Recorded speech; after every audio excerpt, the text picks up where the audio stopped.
তো সেই জায়গা থেকে বলছি যে সবাই রেডি থাকবে, সেইভাবে প্রিপারেশন নেবে, যাতে করে তুমি একটা প্রিপারেশনের মধ্যে থেকে অনেকগুলো জায়গা প্রিপারেশন তৈরি করে নিতে পারো। আর চেষ্টা করবে সবাই, যেটা গতকালও বলেছিলাম, যে শুয়ে শুয়ে না।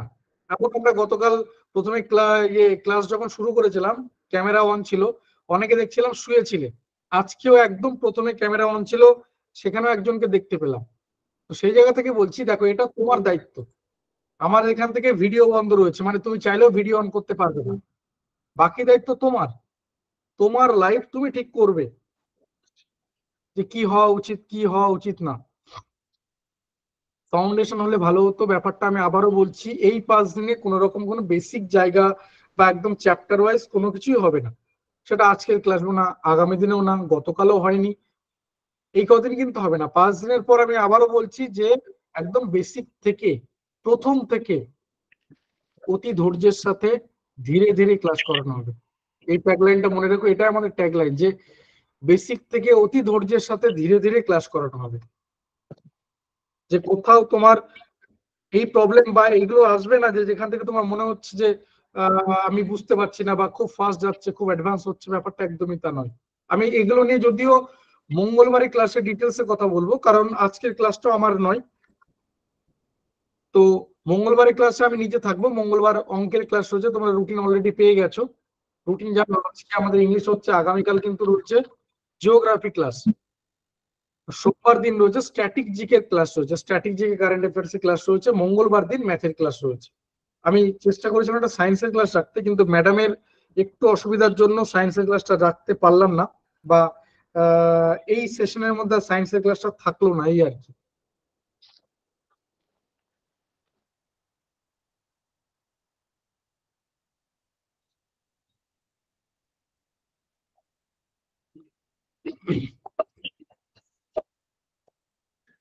স্যার এখনো জয়েন করেনি, ফাউন্ডেশন হলে ভালো হতো, যেটা বললাম। আর আবারও বলছি, আজকে থেকে কিন্তু রেকর্ডিং ভিডিও পিডিএফ নোটস গ্রুপে শেয়ার করা হবে না। আজকের থেকে রেকর্ডিং ভিডিও বা পিডিএফ নোটস গ্রুপে শেয়ার করা হবে না, কোনো অবস্থাতেই না। এখানে ক্লাসে যারা প্রথম থেকে শেষ পর্যন্ত করবে, শুধুমাত্র তাদের কাছে রেকর্ডিং ভিডিও বা পিডিএফ নোটস যাবে। কিভাবে, আমি একদম প্রথমেও বললাম, মানে গতকাল বলেছিলাম, আবারও একবার বলে দিচ্ছি, যে একটা সিক্রেট কোড শেয়ার করা হবে। সিক্রেট কোড 8টা 15 পরে এই লিঙ্কটাকে ডিঅ্যাক্টিভেট করে দেওয়া হবে। রিজয়েন করতে, মানে রিজয়েন করতে পারবে, নিউ জয়েন করতে পারবে না। ধরো তুমি এখন জয়েন করে গেছো, কোনো কারণে তুমি গ্রুপ থেকে বেরিয়ে গেছো, তোমার ফোন এসেছিল একটা বা কিছু, তুমি কোনো কারণে গ্রুপ থেকে বেরিয়ে গেছো, মানে ক্লাস থেকে বেরিয়ে গেছো, সেক্ষেত্রে তুমি আবারও রিজয়েন করতে পারবে, কিন্তু নিউ জয়েন করতে পারবে না। যে কেউ ভাবলো যে আমি 8টা 20 থেকে জয়েন করব, দেখবে ওই ওই লিঙ্ক দিয়ে আর কিন্তু জয়েন করতে পারছে না। তো ক্লাসটা যখন শেষ হবে, 9:30 ধরো ক্লাসটা শেষ হচ্ছে, 9:30 ক্লাসটা শেষ হওয়ার সাথে সাথে আমি আবারও আসবো, আসার পর একটা সিক্রেট কোড শেয়ার করবো। হতে পারে এই সিক্রেট কোড তোমাকে পার্সোনালি পাঠাতে হবে। আমি নাম্বার দিয়ে দেবো, কোন নাম্বারে হোয়াটসঅ্যাপ করবে সেই নাম্বারটা আমি দিয়ে দেবো। সেই নাম্বারে তুমি আমাকে পার্সোনালি হোয়াটসঅ্যাপ করবে। যাদের এই কোড একদম ঠিক হবে, তাদের কাছে রেকর্ডিং ভিডিও পিডিএফ নোটস যাবে। অর্থাৎ ঠিক হবে বলতে, কে মেজারমেন্ট করবে ঠিক হবে না ভুল হবে, এগুলো পুরোপুরি সফটওয়্যারে থাকবে। অর্থাৎ ধরো আমি বললাম যে গুড মর্নিং যদি এটা কোড হয়, তো GOODMORNING, তুমি যদি এখানে স্পেলিং এও কোনো কিছু ভুল করো, তাহলে কিন্তু তোমার কাছে যাবে না, কারণ সফটওয়্যারে ওই ওয়ার্ড গুলোই দেওয়া আছে, GOODMORNING। তুমি যদি GOAD করে দাও, তাহলে কিন্তু তোমার কাছে যাবে না। সেই জন্য সেটা আমি যদিও বলবো এর পরে, যখন আমাদের আসবে আমি তখন ডিটেলসে বলবো এই কথাগুলো।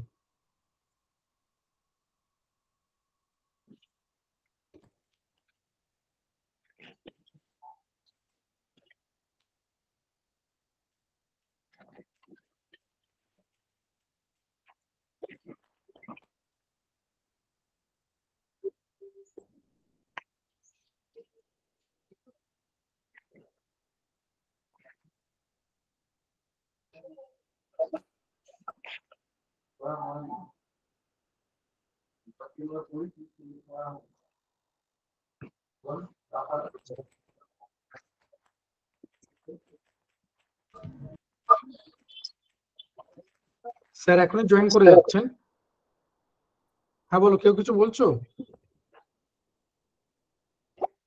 তোমার দিক থেকে ক্লাস চলাকালীন মাইক মিউট থাকবে।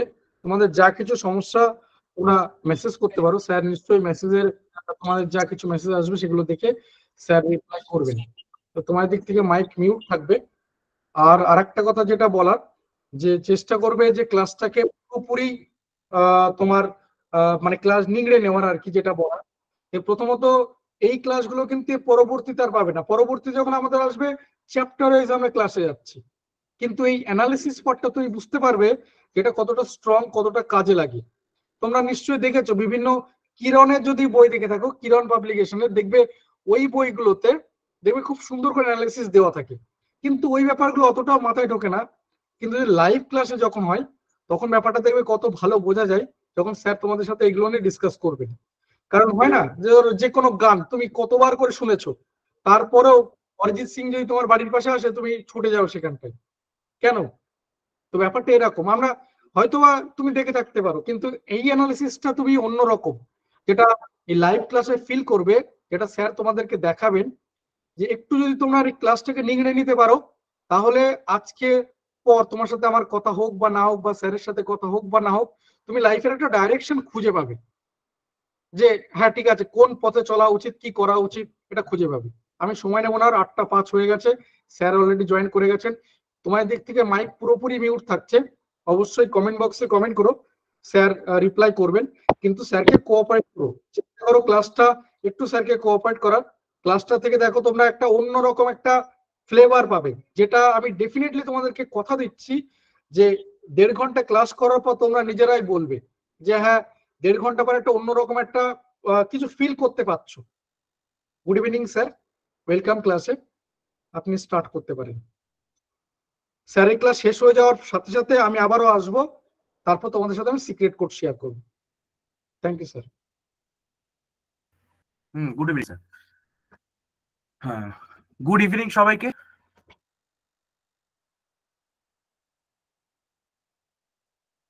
আচ্ছা, আজকে আমি এই ক্লাসে অলরেডি স্যার ডিসকাস করে দিয়েছেন তোমাদেরকে সবাইকে, যে আজকের ক্লাসে আমরা এসএসসির পরীক্ষা যে সমস্ত আছে, অর্থাৎ এসএসসির পরীক্ষাগুলোকে সামনে রেখেই, হ্যাঁ গুড ইভিনিং সবাইকে, একটু মন দিয়ে সবাই শুনবে। আজকের ক্লাসটাতে আমি এসএসসি যে সমস্ত পরীক্ষা রয়েছে, ঠিক আছে, সিজিএল, সিএইচএসএল, এমটিএস এবং তার সাথে জিডি কনস্টেবল, সব এই ব্যাপারটা নিয়ে, ঠিক আছে, অর্থাৎ এই সমস্ত এসএসসি যে সমস্ত পরীক্ষাগুলো হয়ে থাকে, তোমাদের আপকামিং পরীক্ষা যে সমস্ত আসতে চলেছে, সেই পরীক্ষাগুলোর ওভারঅল সিলেবাসটা নিয়ে ডিসকাস করব, এবং তার সাথে এই পরীক্ষাগুলোর কোয়েশ্চেন প্যাটার্নটা কেমন হয়।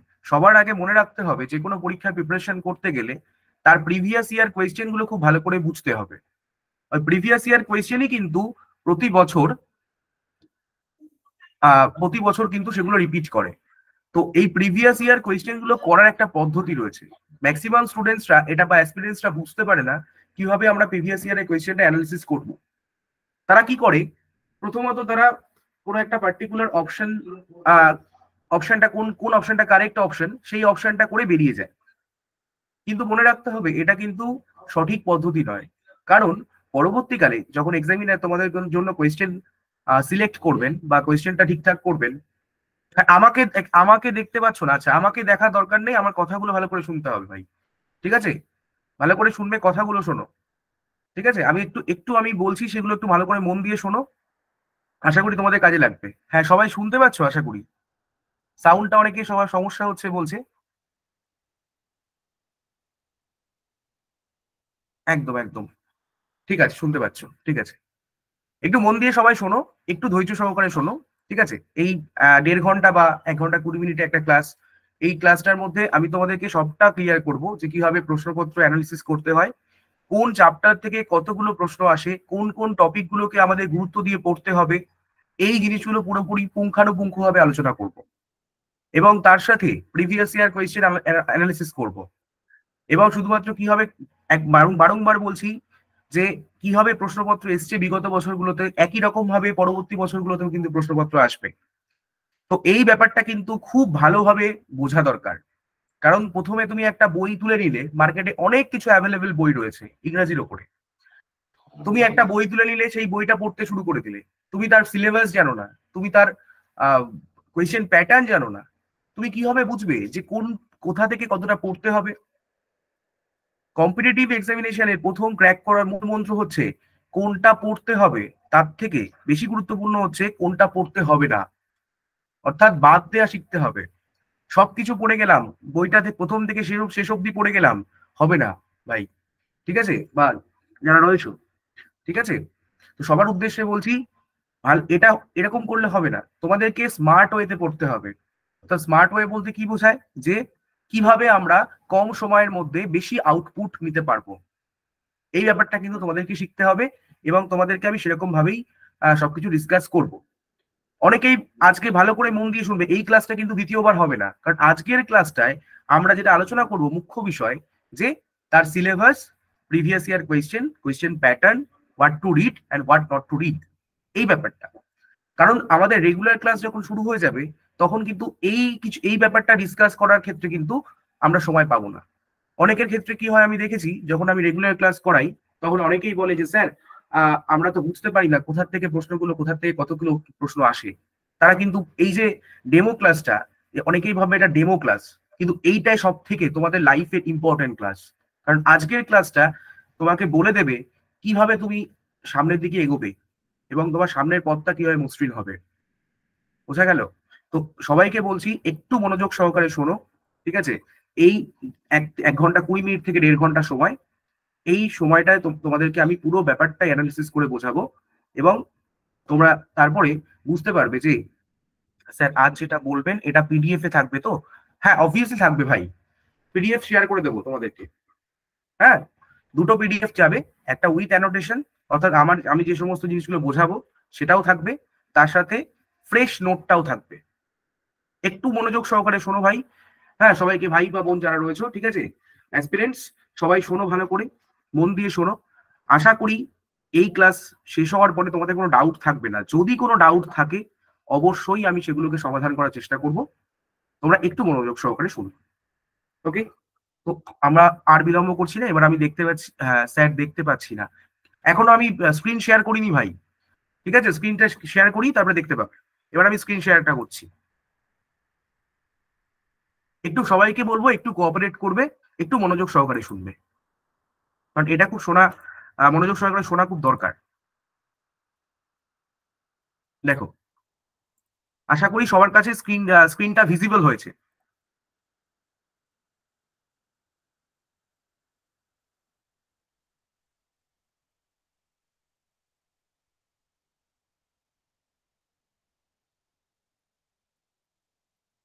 হ্যাঁ হ্যাঁ হ্যাঁ, আরআরবি এক্সামের জন্য সবকিছুর জন্য হবে, রেলওয়ের জন্য সব হবে। এবার রেলওয়ে যেহেতু ইংরেজিটা নেই, ঠিক আছে, তো তার জন্য অন্যান্য সাবজেক্ট তো অবভিয়াসলি তোমাদেরকে করানো হবে। এটা মেইনলি ব্যাচটা হচ্ছে এসএসসি এবং রেলকে টার্গেট করে করা হচ্ছে। স্যার যেটা লঞ্চ করেছেন সেটা এই দুটো পরীক্ষাকে টার্গেট করেই মেইনলি করেছেন। সুতরাং তোমাদের এই যে ব্যাচটা লঞ্চ করা হয়েছে, এর মধ্যে তোমরা রেলওয়ে এবং এসএসসি সমস্ত পরীক্ষার, ঠিক আছে, তোমরা কিন্তু কমপ্লিট পাবে, ওকে? তো মনোযোগ সহকারে সবাই শোনো। আচ্ছা, আশা করি তোমরা দেখতে পাচ্ছ স্ক্রিনটা, যে স্ক্রিনটা সবার কাছে ভিজিবল হয়েছে, রাইট? হ্যাঁ, সবাইতেই কাজে লাগবে, টেট ফেট সবাইতেই কাজে লাগবে। একটু মনোযোগ সহকারে শোনো সবাই, ইংরাজি সব জায়গায় রয়েছে একদম। ওকে ওকে ওকে, ঠিক আছে, একটু মন দিয়ে শোনো এবার।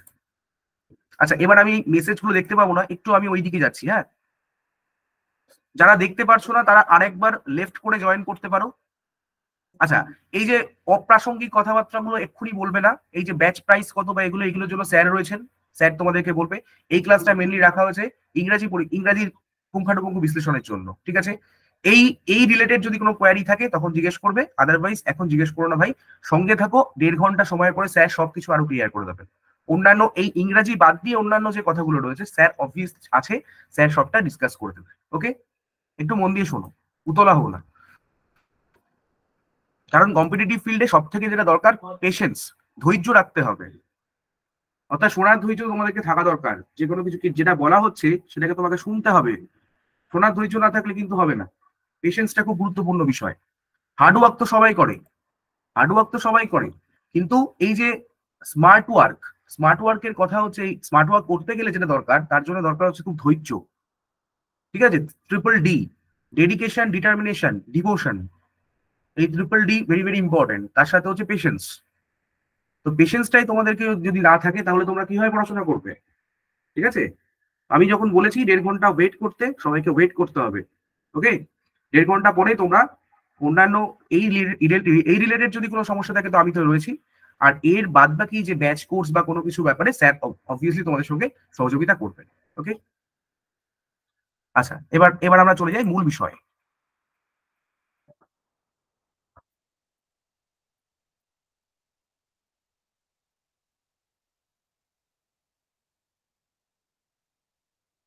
দেখো,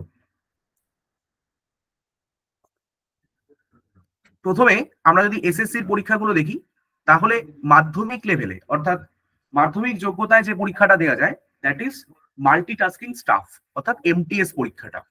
ঠিক আছে, 3টে ক্যাটাগরিতে এসএসসি পরীক্ষাগুলো ভাগ করা হয়ে থাকে। একটা হচ্ছে 10 লেভেল অর্থাৎ ম্যাট্রিকুলেশন লেভেল, একটা 12 লেভেল, ঠিক আছে, অর্থাৎ এটাকে বলা হয় 10+2, আর একটা হচ্ছে গ্রাজুয়েট লেভেল, আরেকটা হচ্ছে গ্রাজুয়েট লেভেল, আরেকটা হচ্ছে কি গ্রাজুয়েট লেভেল। এই 3টে ভাগে এসএসসি পরীক্ষাগুলো মূলত ভাগ করা হয়ে থাকে এবং প্রতিটা এসএসসি বোনেরা যে কোনো পরীক্ষাগুলো 3টে ভাগে ভাগ করা হয়ে থাকে। দেখো, প্রথম যে দেখতে পাচ্ছ এমটিএস পরীক্ষা, এইটা কিন্তু খুব তাড়াতাড়ি আসতে চলেছে, তোমরা জানো খুব সম্প্রতি আমাদের অনুষ্ঠিত হবে, অর্থাৎ জুন জুলাই মাস নাগাদ এটা কিন্তু আসতে চলেছে। এটা যারা মাধ্যমিক যোগ্যতায় রয়েছে তারা কিন্তু এটাকে টার্গেট করে এগোতে পারো। এটার কি রয়েছে, এটা গুরুত্বপূর্ণ বিষয়। দেখো, এটার একটা আমূল পরিবর্তন হয়েছে লাস্টে যেটা হলো তার আগের থেকে, অর্থাৎ এই গত বছর তার আগের বছর যেটা হলো, ঠিক আছে, পরপর 2টো পরীক্ষা হলো, ঠিক আছে। তো সেই জায়গা থেকে কিন্তু একটা রেভলিউশন এসছে। কি রেভলিউশন? এটা আগে কি হতো, প্রিলিমিনারি পরীক্ষা হতো, 4টে সাবজেক্ট থাকতো, তো 4টে সাবজেক্টই আমাদের কিন্তু একটা ভালো মার্কস পেতে হতো। এবার থেকে ওরা কি করলো, একটু পরিবর্তন নিয়ে আসলো। পরিবর্তন করে কি করলো দেখো, পরিবর্তন করে এখানে আনা হলো সেশন 1 এবং সেশন 2। সেশন 1টা তুমি দেখতে পাচ্ছ বা তোমরা দেখতে পাচ্ছ যে সেশন 1-এ 2টো সাবজেক্ট থাকছে, নিউমেরিক্যাল এবিলিটি এবং তার সাথে রয়েছে রিজনিং, ঠিক আছে। এবং এখানে দেখতে পাচ্ছ 20 কোয়েশ্চেন থাকছে, 20 কোয়েশ্চেন থাকবে, ঠিক আছে। তো এখানে 45 মিনিটস থাকবে। এবার যেটা সেশন 2, অর্থাৎ এটা তোমাকে কোয়ালিফাই করতে হবে। সেশন 1টা ইজ কোয়ালিফাইং ইন নেচার। এবার চলে যাচ্ছি সেশন 2, যেখানে তোমার কাট অফ নির্ধারিত হবে, অর্থাৎ এই পার্টটাতে কাট অফ নির্ধারিত হবে। অর্থাৎ এই পার্টটা কতটা গুরুত্বপূর্ণ বুঝতেই পারছো, যেখানে তোমার কাট অফ নির্ধারণ করছে। এখানে 2টো সাবজেক্ট রয়েছে। ফার্স্ট রয়েছে জেনারেল অ্যাওয়ারনেস, এবং জেনারেল অ্যাওয়ারনেসে কি আছে, আউট অফ 25 কোয়েশ্চেন থাকছে, 25 কোয়েশ্চেন 3 মার্কস করে। আচ্ছা, ইংরেজির ক্ষেত্রেও তাই থাকছে, 25 কোয়েশ্চেন 3 মার্কস করে, অর্থাৎ 75-75। অর্থাৎ তুমি বুঝতেই পারছো তোমাদের যেটা মেরিট হিসাবে পরিগণিত হচ্ছে সেটা আউট অফ 150। তার মানে এটা নয়, এই পার্টটাও কিন্তু তোমাদেরকে কিন্তু কোয়ালিফাই করতে হবে। ওকে, এবার দেখো, একদম এসএসসির ওয়েবসাইট দেখলে ভালো করে তোমরা দেখতে পাবে যে ওখানে লেখা রয়েছে। দেখো, প্রথমত আরেকটু ইনফরমেশন দিয়ে রাখি যে এসএসসি যে পরীক্ষাগুলো নেয় সেটা মূলত হচ্ছে অনলাইন মাধ্যমে। অনলাইন মাধ্যমে মানে হচ্ছে সিবিটি অর্থাৎ কম্পিউটার বেসড এক্সামিনেশন। দেখতেই পাচ্ছ যে কম্পিউটার বেসড এক্সামিনেশন কিভাবে হচ্ছে, ঠিক আছে, অবজেক্টিভ টাইপের হয়ে থাকে, মাল্টিপল চয়েস কোয়েশ্চেন, ঠিক আছে। মানে এটা বুঝতে হবে যে আমরা একাডেমিকেও তো পড়াশোনা করেছি, একাডেমিকের সাথে এখানকার ডিফারেন্সটা হচ্ছে একাডেমিকে আমাকে যে কোনো একটা প্রশ্ন, হ্যাঁ, যদি আমাদের 1 নম্বর থাকতো তাহলে শর্ট কোয়েশ্চেন হতো, আর যদি 2 থেকে 3 নম্বর থাকতো তাহলে অতি সংক্ষিপ্ত বা সংক্ষিপ্তের দিকে চলে যেত। এখানে যেমন একটা মজার বিষয়, 3 মার্কস থাকলেও এটা কিন্তু এমসিকিউ হিসাবেই তোমাদেরকে পরিগণিত করতে হবে, মাল্টিপল চয়েস কোয়েশ্চেন হিসাবে কিন্তু পরিগণিত হবে। এবার প্রশ্ন হচ্ছে যে আচ্ছা, এখানটায় মোটামুটি ল্যাঙ্গুয়েজের ব্যাপারটাও রয়েছে, ঠিক আছে, কোয়েশ্চেন সেট ইংলিশ হিন্দি দুটোতেই থাকবে, ঠিক আছে। এখন তো বাংলাটাকেও নিয়ে আসা হয়েছে, ঠিক আছে। এবার দেখো, এখানে বুঝতে পারছো। আচ্ছা, আরেকটা জিনিস বলে দেওয়া দরকার যে সেশন 1-এ কোনো কিন্তু নেগেটিভ মার্কস থাকবে না। ওকে, সেশন 2-তে there will be negative marking of 1 mark for each wrong, ঠিক আছে। অর্থাৎ সেশন 2 তে কিন্তু নেগেটিভ মার্কস থাকবে, 1 নম্বর করে কাটা যাবে। ওকে, মানে এই যে 1 মার্ক, এই যে negative, there will be negative marking of 1 mark for each wrong question. একটা ভুলের জন্য 1 নম্বর করে কাটবে, মানে 3 + 1, ঠিক আছে, মানে 4। Candidates are therefore advice to keep this in the mind. আচ্ছা, সবসময় মনে রাখতে হবে যে নেগেটিভ মার্কস কম্পিটিটিভ এক্সামিনেশনে অনেক অ্যাসপিরেন্টস এর কিন্তু ভাগ্য কিন্তু এভাবেই আর কি সাথ দেয়নি যে তারা কিন্তু প্রচুর পরিমাণে নেগেটিভ করে আসে। অর্থাৎ যদি কেউ রাইট করে আসে 30টা আর নেগেটিভ যদি করে আসে 20টা, তাহলে তো বুঝতেই পারছো তাহলে কত নম্বর চলে গেল, অলরেডি তুমি নেগেটিভে চলে গেলে। তো এটাই হচ্ছে মনে রাখতে হবে, সেশন 1 কিন্তু নেগেটিভ থাকবে না, কিন্তু সেশন 2 কিন্তু নেগেটিভ থাকবে। সুতরাং ভেরি ভেরি কেয়ারফুল হতে হবে এই ব্যাপারটা নিয়ে, ঠিক আছে। আচ্ছা, এবার চলে যাচ্ছি আমরা মোটামুটি এই ব্যাপারটা তোমাদের মোটামুটি এটা বুঝে নিতে পারবে। আমি এবার চলে যাচ্ছি ইংরেজির জায়গাটাতে। ইংরেজির বিষয়টা কি থাকছে দেখো, ইংরেজি সিলেবাসে আমরা যদি দেখে নিই 14.7.4 এ রয়েছে ইংলিশ ল্যাঙ্গুয়েজ এন্ড কম্প্রিহেনশন। এখানে কি রয়েছে, candidates understanding of the basics of English language. অর্থাৎ একটা মাধ্যমিক লেভেলের স্টুডেন্ট তার যে ইংরেজির নলেজ থাকা দরকার, অর্থাৎ বেসিক কিছু জানে কিনা, ঠিক আছে। অর্থাৎ দেখো, তোমরা তো ক্লাস 1 থেকে 10 অব্দি পড়ে এসছো, ক্লাস 1 থেকে 10 অব্দি যেরকম ভাবে পড়ে এসছো তার বেসিক ইংলিশ ল্যাঙ্গুয়েজ তুমি কি শিখেছো না শিখেছো, what is verb, what is noun, what is pronoun, অর্থাৎ তুমি whether you have learned parts of speech or not, তুমি পার্টস অফ স্পিচকে ভালো করে শিখেছো কিনা, ঠিক আছে। তোমাকে তুমি হাউ টু রিপ্লেস ওয়ার্ডস, তুমি একটা শব্দকে রিপ্লেস করতে পারো কিনা, একটা শব্দের মানে ভালো করে বুঝতে পারো কিনা, হ্যাঁ, অর্থাৎ সিনোনিম বা অ্যান্টোনিম, অর্থাৎ তার সমার্থক শব্দ বা বিপরীত শব্দ তুমি ভালো করে জানো কিনা, ঠিক আছে, সেগুলো তোমার জানা উচিত। অর্থাৎ এই যে একটা ক্যান্ডিডেটের মাধ্যমিক অবধি যে বেসিক নলেজ থাকা দরকার ইংলিশে, সেটা দরকার। এর সাথে কি রয়েছে, ভোকাবুলারি। ভোকাবুলারিটা মানে হচ্ছে এই যে ভোকাবুলারি জায়গাটা, ভোকাবুলারি মানে প্রচুর জায়গা। ভোকাবুলারির মধ্যে তুমি দেখো সিনোনিম পড়ছে, ঠিক আছে, তুমি সিনোনিম বা সমার্থক শব্দ ভালো করে পড়েছো কিনা, অ্যান্টোনিম পড়েছো কিনা, ঠিক আছে, অর্থাৎ তোমার বিপরীত শব্দ পড়েছো কিনা, তুমি হোমোনিম পড়েছো কিনা, সমচ্চারিত ভিন্নাত্মক শব্দ পড়েছো কিনা, হোমোফোন পড়েছো কিনা, ঠিক আছে। আচ্ছা তোমরা একটা জিনিস, ইডিয়ামস অ্যান্ড ফ্রেজেস, ঠিক আছে, অর্থাৎ বাগধারা। এই বাগধারা বাংলাতে আমরা পড়েছিলাম, ইডিয়ামস অ্যান্ড ফ্রেজেস আমাদের একাডেমিক লাইফে অনেক সময় ছিল না, তো সেক্ষেত্রে এই বাগধারা তুমি পড়েছো কিনা। আচ্ছা, এর সাথে তুমি কিছু প্রভার্ব পড়েছো কিনা। আমি এগুলো সব বিস্তারিত ভাবে আমি আলোচনা করবো একটু পরে, তোমাদেরকে কোয়েশ্চেন দেখাবো কোন ইয়ারে কতগুলো কোয়েশ্চেন এসছে এগুলো থেকে, আমি সব দেখাবো। এখন জাস্ট একটা আভাস দিচ্ছি, বিষয়ের আভাস, ঠিক আছে। এই ভোকাবুলারি জায়গাটা তোমার এখানে কভার করছে। আচ্ছা, তার সাথে দেখো গ্রামার, গ্রামার, তাহলে গ্রামার বলতে এই যে গ্রামার এবং ভোকাবুলারি এই দুটো পার্ট কিন্তু অনেকটা জায়গা কভার করে থাকছে। তার সাথে দেখো সেন্টেন্স স্ট্রাকচার, বাক্যের গঠন সম্পর্কে তোমার কত ধারণা রয়েছে। আচ্ছা, এই সিনোনিম অ্যান্টোনিম অলরেডি বলে দিলাম তোমাদেরকে, synonym antonym and its correct usages. এটা বুঝতে হবে যে শুধুমাত্র আমরা কি করি, সিনোনিম জানলেই হবে না, অর্থাৎ সেই শব্দটা বাক্যে কিভাবে ব্যবহৃত হতে পারে সেটাও কিন্তু আসতে পারে।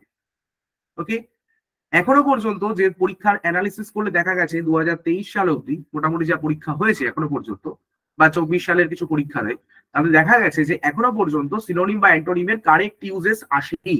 তার মানে আমরা উই ক্যান নেভার সে, আমরা বলতে পারি, কখনোই এটা বলতে পারবো না যখন সিলেবাসে দেয়া হয়েছে আজকে না হোক কালকে এটা কিন্তু আসবে।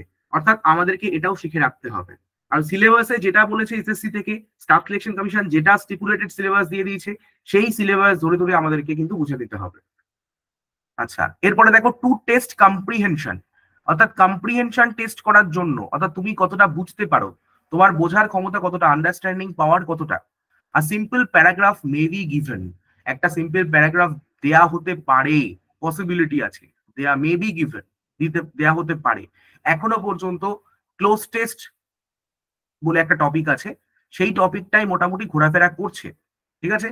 আর এই কম্প্রিহেনশনের যে জায়গাটা রয়েছে সেটা কি, সেটা কোথায় পাবো আমরা, কম্প্রিহেনশনও ভবিষ্যতে আসতে পারে বা পরের পরীক্ষাগুলোতে আসতে পারে, এসএসসি নিয়ে আসতে পারে, কারণ তোমরা জানো প্রতিনিয়ত কোয়েশ্চেনের প্যাটার্ন চেঞ্জ হচ্ছে, সুতরাং আমাদেরকে কিন্তু ওটা করে রাখতে হবে।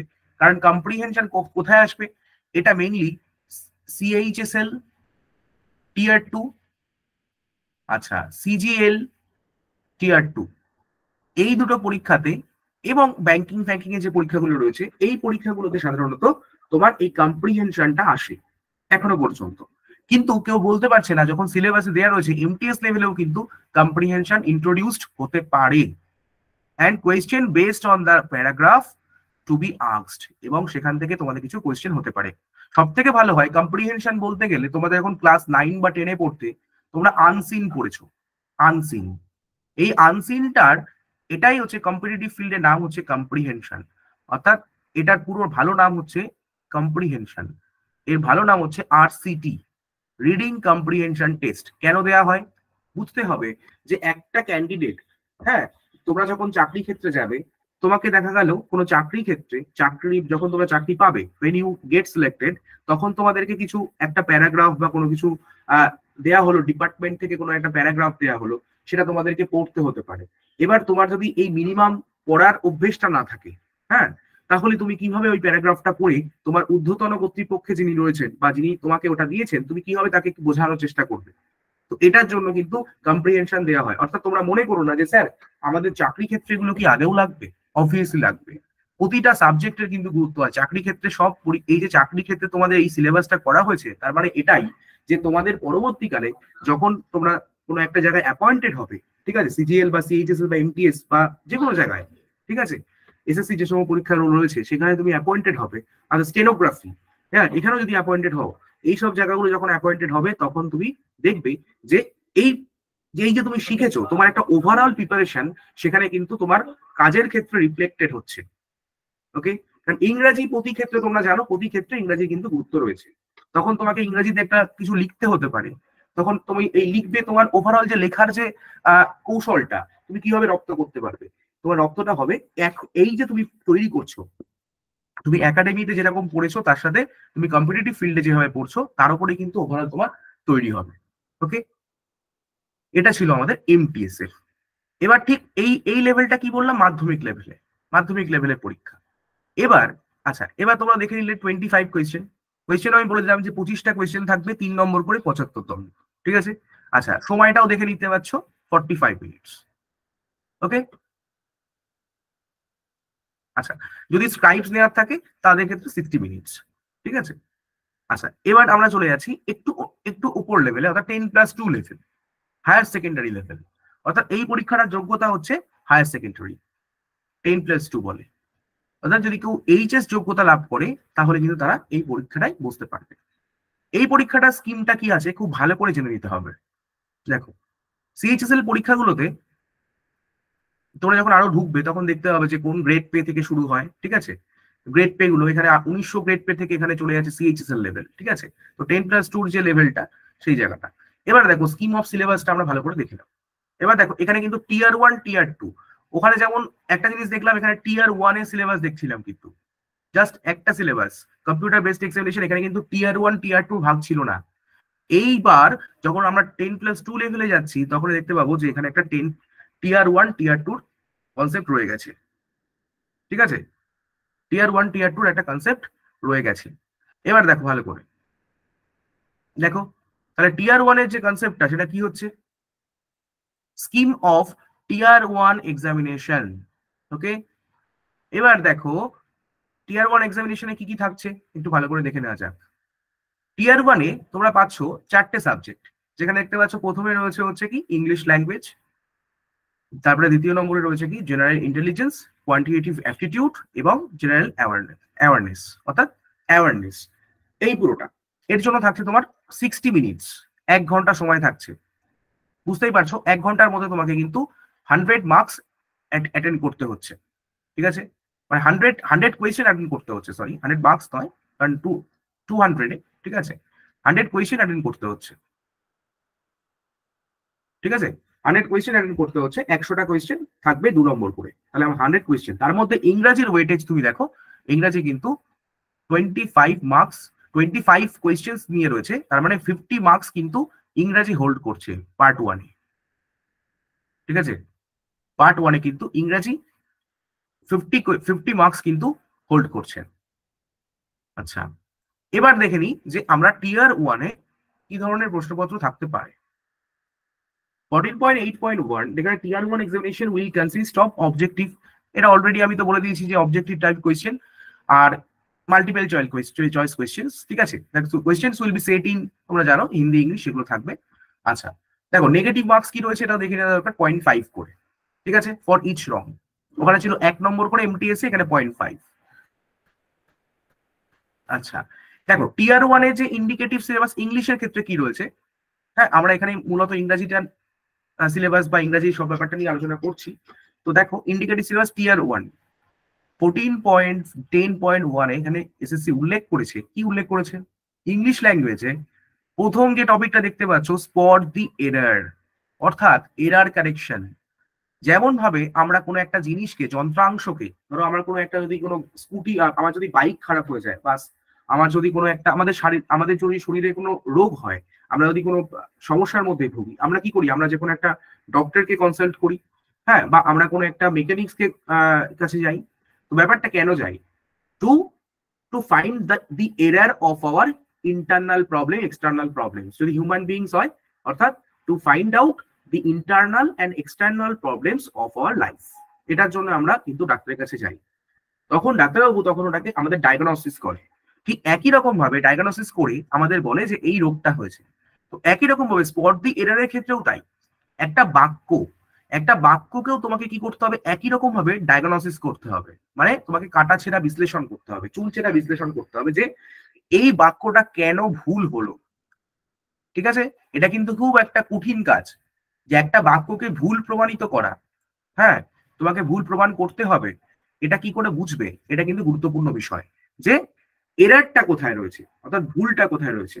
কারণ তোমার ওখানে 4টে অপশন দেবে, পার্ট 1 একটা পার্ট 1 দেবে, এই অপশন আমি কোয়েশ্চেন যখন অ্যানালিসিস আমরা দেখাবো তোমাদের দেখতে হবে, আরো আমি বলে দেবো, হ্যাঁ পার্ট 1 পার্ট 2 একটা থাকবে, পার্ট 3 এবং পার্ট 4 যেখানে থাকবে no error option, no error option থাকবে। এই যে নো এরারে, এইগুলোকে টপকে গিয়ে যে নো এরারের দিকে যাব, বা কোথায় আমাদের ভুল রয়েছে, এই রেকটিফিকেশনটা করতে গেলে তোমাকে কি করতে হবে, তোমাকে একটা এক্সপিরিয়েন্স সঞ্চয় করতে হবে। যেমন ভাবে ডাক্তারবাবুরা আমাদের কিন্তু ডায়াগনোসিস করে, কি করে পারে, কারণ তারা সেই যোগ্যতাটা অর্জন করার পরে তারা কিন্তু সেই রোগটা ধরতে পারে। তোমাকেও কিন্তু, তোমাদেরকে সবাইকেও কিন্তু সেই রকম ভাবে নিজেদেরকে তৈরি করে তুলতে হবে, যে গ্রামারটা, ইংরেজি গ্রামারটা ভালো করে শিখতে হবে, কোথায় কিভাবে ভুলটা হচ্ছে সেইভাবে জানতে হবে। অর্থাৎ বুঝতেই পারছো, যদি সাবজেক্টটার প্রতি একটা ভালো কমেন্ট না তৈরি হচ্ছে, হ্যাঁ, বা বুৎপত্তি তৈরি হচ্ছে, তাহলে কিন্তু তুমি এই জায়গাটা কিন্তু কখনোই স্পট দি এরার বা এরার কারেকশন করতে পারবে না। বোঝা যাচ্ছে? কারণ এই জায়গাটা কিন্তু খুব গুরুত্বপূর্ণ বিষয়, এটা আমাদের গ্রামাটিক্যাল পার্টের মধ্যে পড়বে। এরপরে যে গুরুত্বপূর্ণ টপিক আমি লিখেছি দেখো, feel in the blanks, very very important, একই রকম ভাবে ইম্পর্টেন্ট। এই ফিল ইন দ্য ব্ল্যাঙ্কস বলতে কি, তোমাদের কিছু ব্ল্যাঙ্ক দেওয়া হবে, অর্থাৎ কিছু কিছু ড্যাশ এরকম বাক্য দেওয়া হবে, কিছু বাক্য থাকলো, এখানে সেন্টেন্স থাকলো, আবার এখানে একটা গ্যাপ তৈরি হলো, আবার সেন্টেন্স থাকলো, এরকম কিছু তৈরি হবে। এর বাক্য দিয়ে মাঝে মাঝে কি একটা করে দেবে, ব্ল্যাঙ্ক পেজ, ব্ল্যাঙ্ক দিয়ে দেবে, ঠিক আছে, অর্থাৎ ব্ল্যাঙ্ক দেওয়া হবে, এরকম শূন্যস্থান পূরণ করতে হবে। এবার তোমাকে করতে হবে, নিচে 4টে অপশন থাকবে, 4টে অপশন থেকে তোমাদেরকে ওটা পূরণ করতে হবে যে কোন অপশনটা অ্যাপ্রোপ্রিয়েট। ওকে, এটা হচ্ছে ফিল ইন দ্য ব্ল্যাঙ্কস। এটার জন্য কিন্তু তোমাদেরকে শব্দের প্রতি, যে শব্দগুলো বা বাক্যটা, এই বাক্যের যথাযথ মিনিং কি তৈরি হচ্ছে, বাক্যটা কোন অর্থে ব্যবহৃত হচ্ছে, এই ব্যাপারে কিন্তু তোমার একটা ভালো ধারণা তৈরি করতে হবে, আদারওয়াইজ কিন্তু তোমরা পারবে না। প্লাস তার সাথে কিন্তু শব্দগুলো, যে শব্দগুলো নিজে দেয়া হয়েছে, সেটাও কিন্তু তোমাদেরকে ইকুয়ালি দেখতে হবে। আচ্ছা, নাম্বার 3 দেখো, সিনোনিম। সিনোনিম অলরেডি আমি তোমাদের বলেছি যে সমার্থক শব্দ, অর্থাৎ একটা শব্দ দেয়া হবে, তার কোনটা সমার্থক শব্দ হবে সেটা তোমাকে বের করতে হবে, সমার্থক শব্দ। এরপরে দেখো রয়েছে হোমোনিম। এই হোমোনিমটা বিগত পরীক্ষাগুলোতে খুব একটা পড়ছিল না, কিন্তু রিসেন্ট পরীক্ষার যে সমস্ত পরীক্ষাগুলো হয়েছে দেখা যাচ্ছে এই হোমোনিমটা কিন্তু এখন আসতে শুরু করেছে। সুতরাং আমাদের কিন্তু হোমোনিমটাও তৈরি করে রাখতে হবে। হোমোনিম মানে সমোচ্চারিত ভিন্নার্থক শব্দ, ঠিক আছে, উচ্চারণটা একই, ঠিক আছে, কিন্তু অর্থ হচ্ছে ভিন্ন, ঠিক আছে। তো এইগুলো ক্ষেত্রে কি হয়, যেমন আমরা জানি যে BIRD, বার্ড, বার্ড মানে হচ্ছে পাখি, আর BARD, বার্ড অর্থাৎ চারণ কবি। অর্থাৎ উচ্চারণটা দেখো সমোচ্চারিত হচ্ছে, উচ্চারণটা একই হচ্ছে, কিন্তু অর্থ কিন্তু আলাদা। তো এরকম কিছু সিনোনিম, হোমোনিম আমরা কিন্তু তৈরি করে দেবো, আমি অলরেডি তোমাদের ক্লাসে প্রোভাইড করে দেবো এবং বুঝিয়ে দেবো কিভাবে এগুলো করতে হয়। এছাড়া দেখো এর পরের টপিক রয়েছে অ্যান্টোনিম। অ্যান্টোনিম মানে হচ্ছে বিপরীত শব্দ, যেটা অনেক সময় অপোজিট ওয়ার্ড হিসেবেও আসতে পারে। অর্থাৎ অপোজিট কি হবে, যে শব্দ দেওয়া থাকবে তার মানেগতভাবে তার অপোজিট ওয়ার্ডটা কি হতে পারে সেটা আমাদের দেখতে হবে। এরপরে দেখো spelling mistake, very very important. আমি যেটা দেখেছি কম্পিটিটিভ পরীক্ষাতে সব থেকে যারা ছেলেমেলে দুর্বল সেটা হচ্ছে স্পেলিং। কারণ স্পেলিংটা অনেকের ক্ষেত্রে উচ্চারণে যেহেতু প্রোনাউন্সিয়েশনটা ঠিকঠাক করে না, এই প্রোনাউন্সিয়েশনের ডিফিকাল্টির জন্য তারা কিন্তু ইভেনচুয়ালি স্পেলিংটাও কিন্তু মিস্টেক করে ফেলে। প্রোনাউন্সিয়েশনটা কিন্তু অনেকেই প্রোনাউন্সিয়েশন লেখে, হ্যাঁ এটা কিন্তু প্রোনাউন্সিয়েশন। অর্থাৎ তোমার উচ্চারণ যেমন হবে, তুমি উচ্চারণ যেভাবে করবে, বাক্য শব্দটিকে যেভাবে শব্দ চয়ন করবে অর্থাৎ উচ্চারিত করবে, তোমার এই আটারেন্সের উপরে নির্ভর করবে যে সেই স্পেলিংটা তুমি কি করছো। সুতরাং এই ব্যাপারটা নিয়ে কিন্তু আমাদের খুব কেয়ারফুল থাকতে হবে। হ্যাঁ, স্পেলিং মিস্টেক। এবার এই স্পেলিং মিস্টেক দু রকম ভাবে আসতে পারে। কখনো বলবে কারেক্টলি স্পেলড ওয়ার্ড, অর্থাৎ যেটা ঠিকঠাক উচ্চারিত হয়েছে সেই শব্দটা আপনি লিখুন। আবার বলা হবে কি যে ইনকারেক্টলি স্পেলড ওয়ার্ড, মানে যে শব্দটা ভুল রয়েছে সেটা তোমাদেরকে বের করতে হবে, এরকম ভাবে থাকতে পারে। আচ্ছা, এরপরে দেখো ইডিয়ামস অ্যান্ড ফ্রেজেস।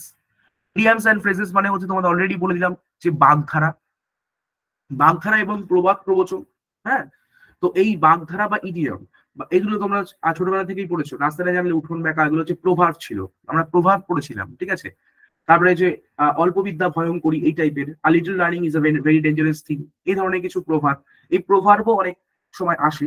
আর এখানে আমরা যেটা করবো সেটা হচ্ছে বাগধারা, অর্থাৎ সেই অষ্টারম্ভা, হ্যাঁ তাসের ঘর, এরকম ধরনের কিছু পড়েছিলাম, ঠিক আছে, বুদ্ধির বিনাশ, হ্যাঁ এই টাইপের কিছু ইডিয়ামস এন্ড ফ্রেজেস, হ্যাঁ প্রবাদ প্রবচন এভাবে বলা হয়।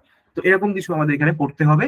এইগুলো অলরেডি আমি ক্লাসে তোমাদেরকে প্রোভাইড করে দেওয়া হবে এবং তোমাদেরকে বুঝিয়ে দেওয়া হবে কিভাবে এগুলো মুখস্থ করতে হয় সেরকম ভাবে। আচ্ছা, এরপরে দেখো ওয়ান ওয়ার্ড সাবস্টিটিউশন, অর্থাৎ এক কথায় প্রকাশ। এক কথায় প্রকাশ তোমরা জানো, ঠিক আছে, তোমরা পড়েছো, ঠিক আছে, পঙ্কে জন্মে যা, ঠিক আছে, পঙ্কজ, এরকম টাইপের যে মানে এক কথায় প্রকাশ, অর্থাৎ আমরা বাংলায় যেমন পড়েছিলাম একই রকম ভাবে ইংলিশেও কিন্তু তাই রয়েছে।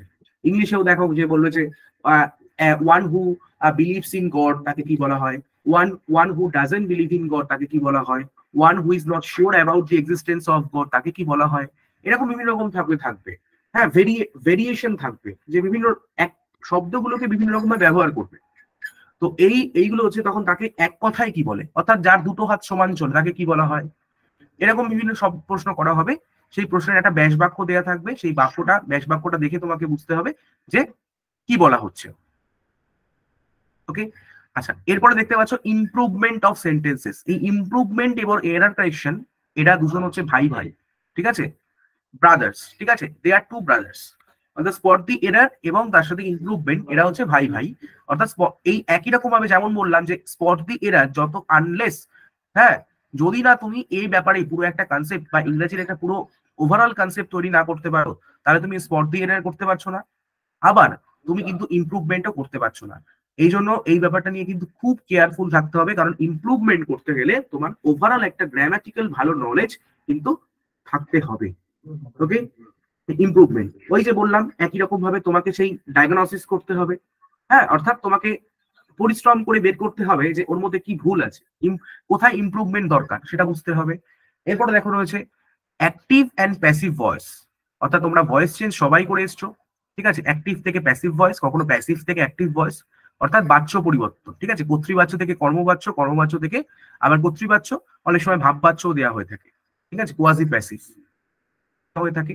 আচ্ছা, এরপরে দেখতে পাচ্ছ তোমরা ন্যারেশন। ন্যারেশন এই যে ডিরেক্ট থেকে ইনডিরেক্ট, অর্থাৎ দেখতেই পাচ্ছ প্রত্যক্ষ উক্তি আর পরোক্ষ উক্তি আমরা পড়েছি, কখনো প্রত্যক্ষ উক্তি থেকে পরোক্ষ উক্তি দেওয়া হবে, আবার পরোক্ষ উক্তি থেকে প্রত্যক্ষ উক্তিতে দেওয়া হবে, that is called a direct and indirect narration. Okay, তো এই ব্যাপারটাও কিন্তু আমাদের শিখে নিতে হবে। অলরেডি তোমরা 9-10 অব্দি পড়ে এসছো এগুলো, ঠিক আছে, এটা পড়ে এসছো ভয়েস চেঞ্জ বা এটা। এবার আমাদেরকে একটু আরেকটু এলাবোরেটলি করতে হবে, যেটা আমরা একাডেমিকে পড়েছিলাম একটু আমরা সিলেক্টিভ ভাবে পড়েছিলাম, কিন্তু এবার আমাদের করতে হবে একটু কিভাবে করতে হবে, একটু ইলাবোরেটলি করতে হবে, ইন ডিটেলে করতে হবে।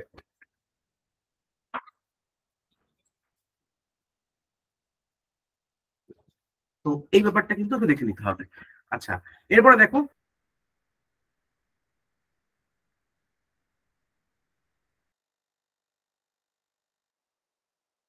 থাকবে সেই বাক্যগুলো অবিন্যস্ত অবস্থায় থাকবে, অর্থাৎ দেখো ধরো দেখা গেল পি কিউ আর এস এই চারটে বাক্য দেওয়া থাকলো, এই বাক্যগুলো অবিন্যস্ত অবস্থা থাকলো। এবার তোমাকে পড়তে হবে যে কখন কোনটা আগে হবে, অর্থাৎ কিউ আগে হবে, তারপরে কি পি আসবে, তারপরে কি আর আসবে, তারপরে কি এস আসবে, এরকম আসবে, নাকি আগে আর আসবে তারপরে কিউ আসবে তারপরে পি আসবে, নাকি তারপরে এস আসবে, এটা হতে পারে। নাকি এস আগে আসবে তারপরে পি আসবে তারপরে কিউ আসবে তারপরে আর আসবে, এটা হতে পারে। আবার কি, আবার আসতে পারে, আবার দেখো কিউ দিয়েও আসতে পারে, কিউ তো অলরেডি হয়েছে তাহলে আমি পি দিয়ে আসতে পারে, পি আগে আসবে তারপরে আর আসলো তারপরে এস আসলো কিউ আসলো। অর্থাৎ তোমাকে এই যে রিসাফলিং অফ সেন্টেন্সেস অর্থাৎ সেন্টেন্স পার্টস সাফলিং করতে হবে। অ্যাকচুয়ালি সাফলিং দুটো হয়, একটা হচ্ছে এই ব্যাংকিং এর ক্ষেত্রে আসে, এটা বলে দেয় হচ্ছে এই সাফলিং এর জায়গায় ওটা ইউজ করে হচ্ছে ওয়ার্ড সোয়াপিং অথবা সেন্টেন্স সোয়াপিং, এই টার্মটা ইউজ করে সেন্টেন্স সোয়াপিং। এই সোয়াপিং বলতে কি বোঝায়, যে ওই সেন্টেন্স গুলোকে এলোমেলো করে সাজিয়ে দিল, ওগুলোকে সাফল করে ঠিক করতে হয়, ঠিক আছে। তো সাফলিং অফ সেন্টেন্স পার্টস, এটাই হচ্ছে সাফলিং অফ সেন্টেন্স পার্টস। আবার কি, যে এই সাফলিং অফ সেন্টেন্স পার্টটা আবার এরকম ভাবে আসতে পারে যে পিকিউ আর চারটে বাক্য পরপর দিয়ে দিল তারপরে বললো সাজাতে, এটা আসতে পারে, অথবা পাশাপাশিও আসতে পারে, দুরকম ভাবে আসতে পারে। আচ্ছা এবারে দেখো এটা কি সেন্টেন্স পার্টস অর্থাৎ সেন্টেন্সের পার্টস গুলোকে সাজাতে হবে। আবার কি আসতে পারে, shuffling of sentences in a passage, অর্থাৎ একটা প্যাসেজ দিয়ে দেওয়া হলো, সেই প্যাসেজে তোমাদেরকে কি হবে একটা এই বাক্যগুলোকে তুমি পরপর সাজাবে, এটাও তোমাদের কিন্তু আসতে পারে। অর্থাৎ আমাদেরকে সবকিছুই কিন্তু তৈরি করে রাখতে হবে, যেহেতু সিলেবাসে দেওয়া রয়েছে আমরা কোনোটাই বাদ দেবো না, অর্থাৎ পুরো সিলেবাসটা আমরা কমপ্লিট করে পরীক্ষায় বসবো। তাতে কি আছে, কি হবে, তাতে আমাদের কনফিডেন্সটা কিন্তু অনেকটা অন্যদের থেকে বাড়বে, ঠিক আছে। আর ক্লাসে যেভাবে তোমাদেরকে আমি করাবো তাতে তোমরা বুঝতেই পারবে যে অনেকটাই তোমাদেরকে এলাবোরেটলি করাবো, যাতে পরীক্ষাতে কোয়েশ্চেনটা যদি খুব সোজাও আসে তোমাদের কাছে মনে হবে যে এটা এর থেকে তো অনেক ফার বেটার আমরা প্রিপারেশন করে রেখেছি, সুতরাং আমাদের কোনো কিন্তু ভয় নেই। তো এই জন্য হার্ড প্রিপারেশন সবসময় দরকার। তারপরে দেখো ক্লোজ টেস্ট। এবার হচ্ছে ক্লোজ টেস্ট, এটা তোমার পরীক্ষায় থাকবেই থাকবে। তিনটে যে পরীক্ষা দিচ্ছ সেটা সিএইচএসএল, সিজিএল, এমটিএস বা এই জিডি কনস্টেবল, তুমি যা পরীক্ষা দাও ঠিক আছে, বা স্টেনোগ্রাফার পরীক্ষা দাও, সব পরীক্ষায় কিন্তু এই ক্লোজ টেস্ট টপিকটা কমন। ওকে, আবার সিলেকশন পোস্ট সামনে আছে, সিলেকশন পোস্ট অনেকের আছে, সিলেকশন পোস্টেও কিন্তু কম্প্রিহেনশন ঢুকবে, কম্প্রিহেনশনে কিন্তু সিলেকশন পোস্টও থাকে। ওকে, আচ্ছা তারপরে দেখো হচ্ছে রয়েছে কম্প্রিহেনশন প্যাসেজ। কম্প্রিহেনশন প্যাসেজ কিন্তু অলরেডি দেয়া রয়েছে, এটা সিজিএল সিএইচএসএল টিআর 2 তে থাকে মেইনলি, তো এখানে কিন্তু কম্প্রিহেনশন প্যাসেজ রয়েছে। তো কম্প্রিহেনশনটা অলরেডি আমি ডিসকাস করে দিয়েছি বলে আমি আর বললাম না। আর ক্লোজ টেস্টটা 5টা তোমাদেরকে এরকম দেবে, পরপর সেন্টেন্স থাকবে, সেই সেন্টেন্সের মাঝখানে ড্যাশ থাকবে। আমি দেখাবো এই প্রশ্নগুলো সবই তোমাদের প্রিভিয়াস ইয়ার প্রশ্ন সলভ করাবো, তখন আমি দেখাবো, জাস্ট টপিকগুলোকে এখন মন দিয়ে শোনো। এরপরে দেখো টিআর 2 কি সিলেবাস রয়েছে দেখে নিচ্ছি। সিএইচএসএল টিআর 2 সিলেবাসটা মূলত এরকম থাকে, দেখো এখানে ভাগ করা হয় এই সেশন 1 এবং সেশন 2 এরকম ভাবে ভাগ করা হয়ে থাকে। হ্যাঁ, দেখতেই পাচ্ছ তোমরা সেশন 1 এবং সেশন 2। এবার সেশন 1 এবং সেশন 2 এর মধ্যে সেকশন 1 এবং সেকশন 2 তে ভাগ থাকছে। সেকশন, আমি যদি সেশন 1টাকে দেখি, সেশন 1 এর মধ্যে দুটো সেকশন রয়েছে, একটা সেকশন 1 এবং সেকশন 2, মডিউল 1 মডিউল 2। মডিউল 1 এ দেখতে পাচ্ছ ম্যাথমেটিক্যাল এবিলিটিস এবং তার সাথে রিজনিং পার্ট থাকছে, ঠিক আছে। 30 কোয়েশ্চেন থাকছে, 180 মার্কস থাকছে, 1 ঘন্টা সময় থাকছে। এবার আমি যদি সেশন 2 এর ক্ষেত্রে দেখি, সেশন 2টা আমাদের বিবেচ্য বিষয়, এখানটাতে সেশন 2 তে দেখতে পাচ্ছ কতগুলো কোয়েশ্চেন থাকছে, দেখতেই পাচ্ছ তোমরা 14, অর্থাৎ 40টা কোয়েশ্চেন থাকছে কিন্তু, তাহলে 40 তার সাথে 3 মার্কস করে, তাহলে 120 মার্কস কিন্তু একা ইংরাজি নিয়ে নিচ্ছে, 120 মার্কস। তাহলে এখানে 120 মার্কস, আর প্রিলিমিনারিতে 25 ইন্টু 2 অর্থাৎ 50 মার্কস। তাহলে বুঝতেই পারছো টিআর 1 এবং টিআর 2 দুটো মিলে ইংরাজির কতটা গুরুত্ব রয়েছে সিএইচএসএল এ। হ্যাঁ, 120 প্লাস 50 অর্থাৎ 170 মার্কস কিন্তু ইংরাজি একা নিয়ে রয়েছে। তাহলে ইংরাজি সাবজেক্টের গুরুত্ব বুঝতে পারছো সেশন 1 এর ক্ষেত্রে, মানে টিআর 2 এর ক্ষেত্রে, টিআর 1 এর ক্ষেত্রে। আচ্ছা টিআর আর সেকশন 2 তে মডিউল 1 এ বললাম ইংরাজি আর আছে, এখানে রয়েছে জেনারেল অ্যাওয়ারনেস। আচ্ছা, এবার একটা সেকশন 3 থাকে। সেকশন 3 তে যে একটা কম্পিউটার নলেজ বেসিক লাগে সেটা, ঠিক আছে। হ্যাঁ, এখানে এই 45 মার্কস থাকে, এটা দেখতেই পাচ্ছ তোমরা এটা, ঠিক আছে। তাহলে 180 আর এদিকে রয়েছে 181 360, ঠিক আছে। আর এটা হচ্ছে কোয়ালিফাইং থাকে এখানে 45। তো এটা থাকে হচ্ছে টিয়ার 2, ঠিক আছে। আচ্ছা, এবার সেশন 2 তে অনেক সময় কি হয়, এবার দেখো এই কম্পিউটার টেস্টটা হচ্ছে কোয়ালিফাইং থাকে, অনেক সময় এই যে সেশন 2 তে দেখতে পাচ্ছ একটা টাইপিং টেস্ট বা স্কিল টেস্ট এটা আনা হয়, ঠিক আছে। সেটাও কিন্তু থাকে। যাই হোক, সেটা আমাদের বিবেচ্য বিষয় নয়, আমরা ইংরেজিটা নিয়ে ডিসকাস করছি। এরপরে দেখে নিচ্ছি আমরা যে এই টিয়ার 2 ইন্ডিকেটিভ সিলেবাস কি রয়েছে। দেখো, ইংরেজির ক্ষেত্রে আসি, টিয়ার 2 ইংরেজি সিলেবাস কি রয়েছে। সরি, হ্যাঁ, আচ্ছা, এই তো টিয়ার 2 ইংরেজি সিলেবাস দেখো। অলরেডি আমি টিয়ার 1 এবং টিয়ার 2 ইংরেজি সিলেবাস একই থাকে, ঠিক আছে। একদম মানে কি বলবো, ইকুয়াল থাকে। টিয়ার 1 এবং টিয়ার 2 দুটোই হচ্ছে সিলেবাস একই থাকে। সিলেবাস একই থাকবে, শুধু নাম্বার অফ কোয়েশ্চেন চেঞ্জ হয়, ঠিক আছে। সিলেবাস একই। দেখো, ভোকাবুলারি অলরেডি ডিসকাস করে দিয়েছি, গ্রামার ডিসকাস করে দিয়েছি। আমি এখানটায় আর ডিসকাস করছি না, জাস্ট দেখাচ্ছি তোমাদেরকে যে একটু পরিবর্তন আছে, সেই পরিবর্তনের জায়গাটা আমি ধরবো এখানটা, ঠিক আছে। Sentence structure, synonym, antonym and their correct usages, এগুলো আমি অলরেডি বলে দিলাম। Spot the error, fill in the blanks, synonym, homonym, antonym, spelling mistake, idioms, one word substitution, improvement, active voice, passive voice. Already এই যে অবধি দেখো, তুমি দেখতে পাচ্ছ এই যে রিসাফলিং, এই অবধি দেখো কম্প্রিহেনশন প্যাসেজ, এই পুরো সিলেবাসটা তুমি লক্ষ্য করো, পুরোপুরি দেখো টায়ার 1 এর সাথে মিল আছে। টিয়ার 1 এ যেটা দেখালাম সেইখানে কিন্তু পুরোপুরি মিল আছে। টিয়ার 2 তে কিন্তু একই সিলেবাস রয়েছে এই অবধি, জাস্ট চেঞ্জ হচ্ছে কোথা থেকে দেখো, এই যে টু টেস্ট কম্প্রিহেনশন, যেটা এমটিএস এ কিন্তু বলেনি, এমটিএস এ জাস্ট আভাস দিয়েছিল, কিন্তু এখানটায় কিন্তু থাকবেই থাকবে। টু টেস্ট কম্প্রিহেনশন, অর্থাৎ তোমার কম্প্রিহেনশন বা তুমি কতটা বুঝতে পারো, how you understand a particular subject, এর জন্য কি হবে, অ্যাট লিস্ট, দেখতে পাচ্ছ, 2 or more প্যারাগ্রাফস, মানে মিনিমাম দুটো থাকবেই, দুটো বা দুইয়ের অধিক থাকতে পারে, ঠিক আছে। 2 বা 2-এর বেশি কিন্তু কম্প্রিহেনশন প্যাসেজ থাকতে পারে, এটা বুঝতে হবে।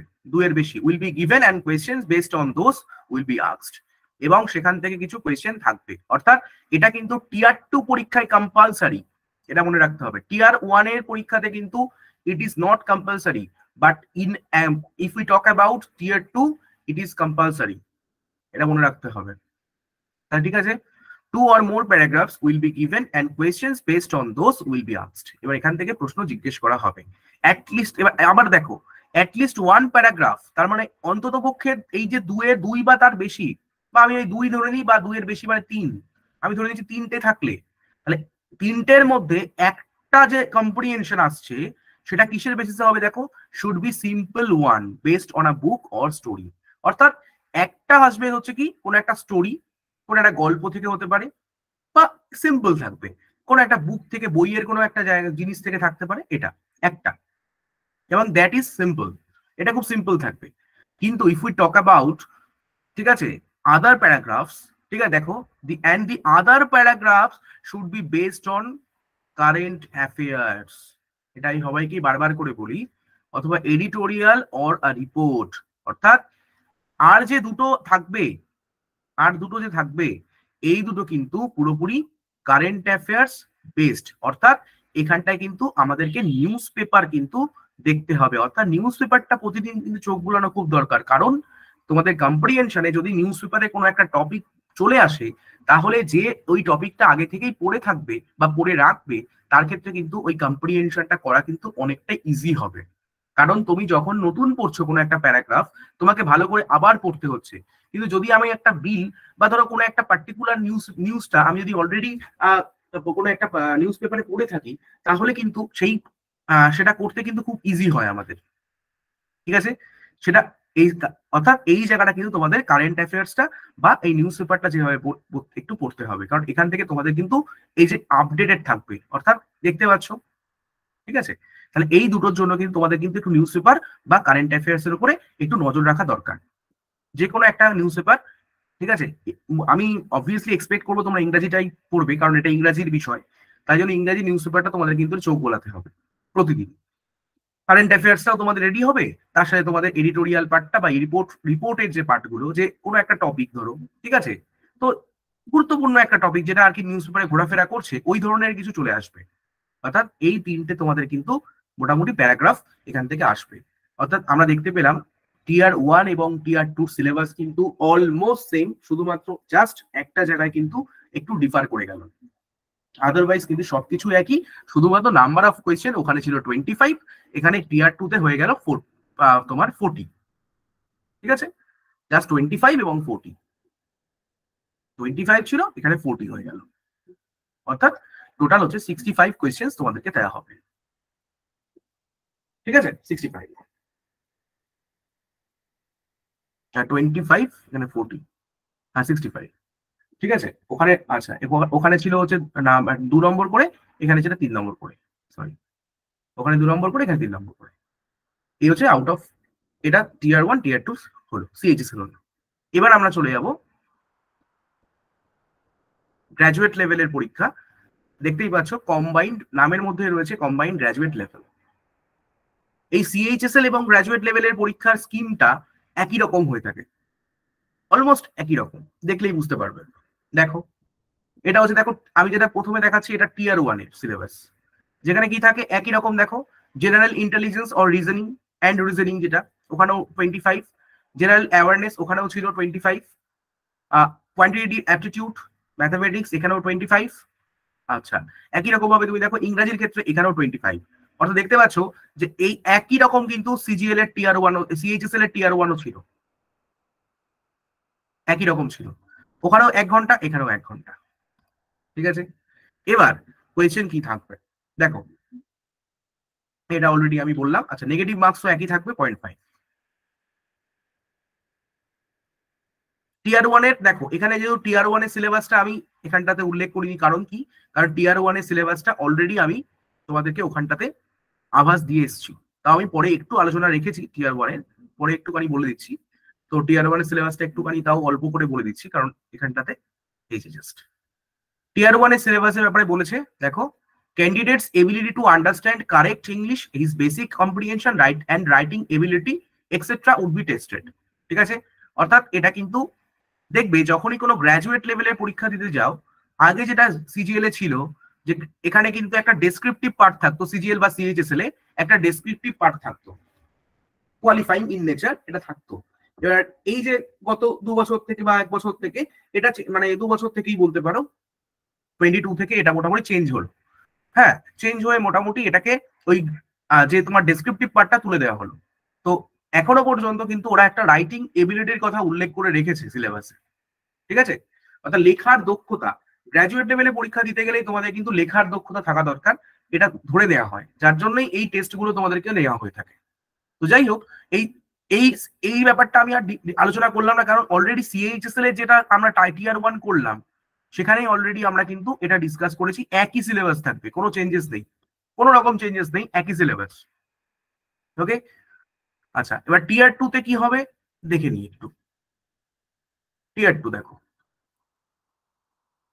টিয়ার 1 এ তো আমরা 25 পেলাম, এবার টিয়ার 2 তে দেখতে পাচ্ছ তোমরা এখানে পেপার 1 এ, ঠিক আছে, সেকশন 1 এ রয়েছে একই রকম ভাবে ওই যে ম্যাথস এবং রিজনিং এখানে, ঠিক আছে। ওখানটায় কি ছিল, ওখানে দেখেছো একই, এই জায়গাটা কি ছিল, ঠিক আছে, মোটামুটি 3 মার্কস করে 30 করেই ছিল, তোমরা অলরেডি দেখে এসছো, এই যে 30 একই আছে, শুধু চেঞ্জেসটা একটু একটু চেঞ্জেস আছে, সেটা দেখাচ্ছি। চেঞ্জেসটা হচ্ছে দেখো, সিজিএল এ কিন্তু ইংরাজির ইম্পর্টেন্সটা আরো বেড়ে গেল, সিএইচএসএল এ কিন্তু ইংরাজির ইম্পর্টেন্সটা ছিল, ঠিক আছে, 25 প্লাস 40, সিজিএল এ দেখো তার ইম্পর্টেন্সটা কোথায় চলে যাচ্ছে, 25 প্লাস 45, এই যে 45, অর্থাৎ এখানে কিন্তু ইংরেজি ওয়েটেজ কিন্তু বেড়ে গেল।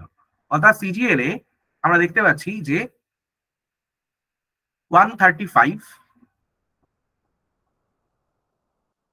25 মানে 50, 50 প্লাস এখানে হচ্ছে 135 আমরা দেখতে পাচ্ছি,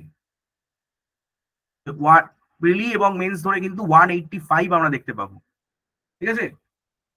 তো 5-এর জন্য 15 নম্বর বেড়ে গেল। তো এই ওখানে ছিল 170, এখানে কিন্তু 185 টোটাল।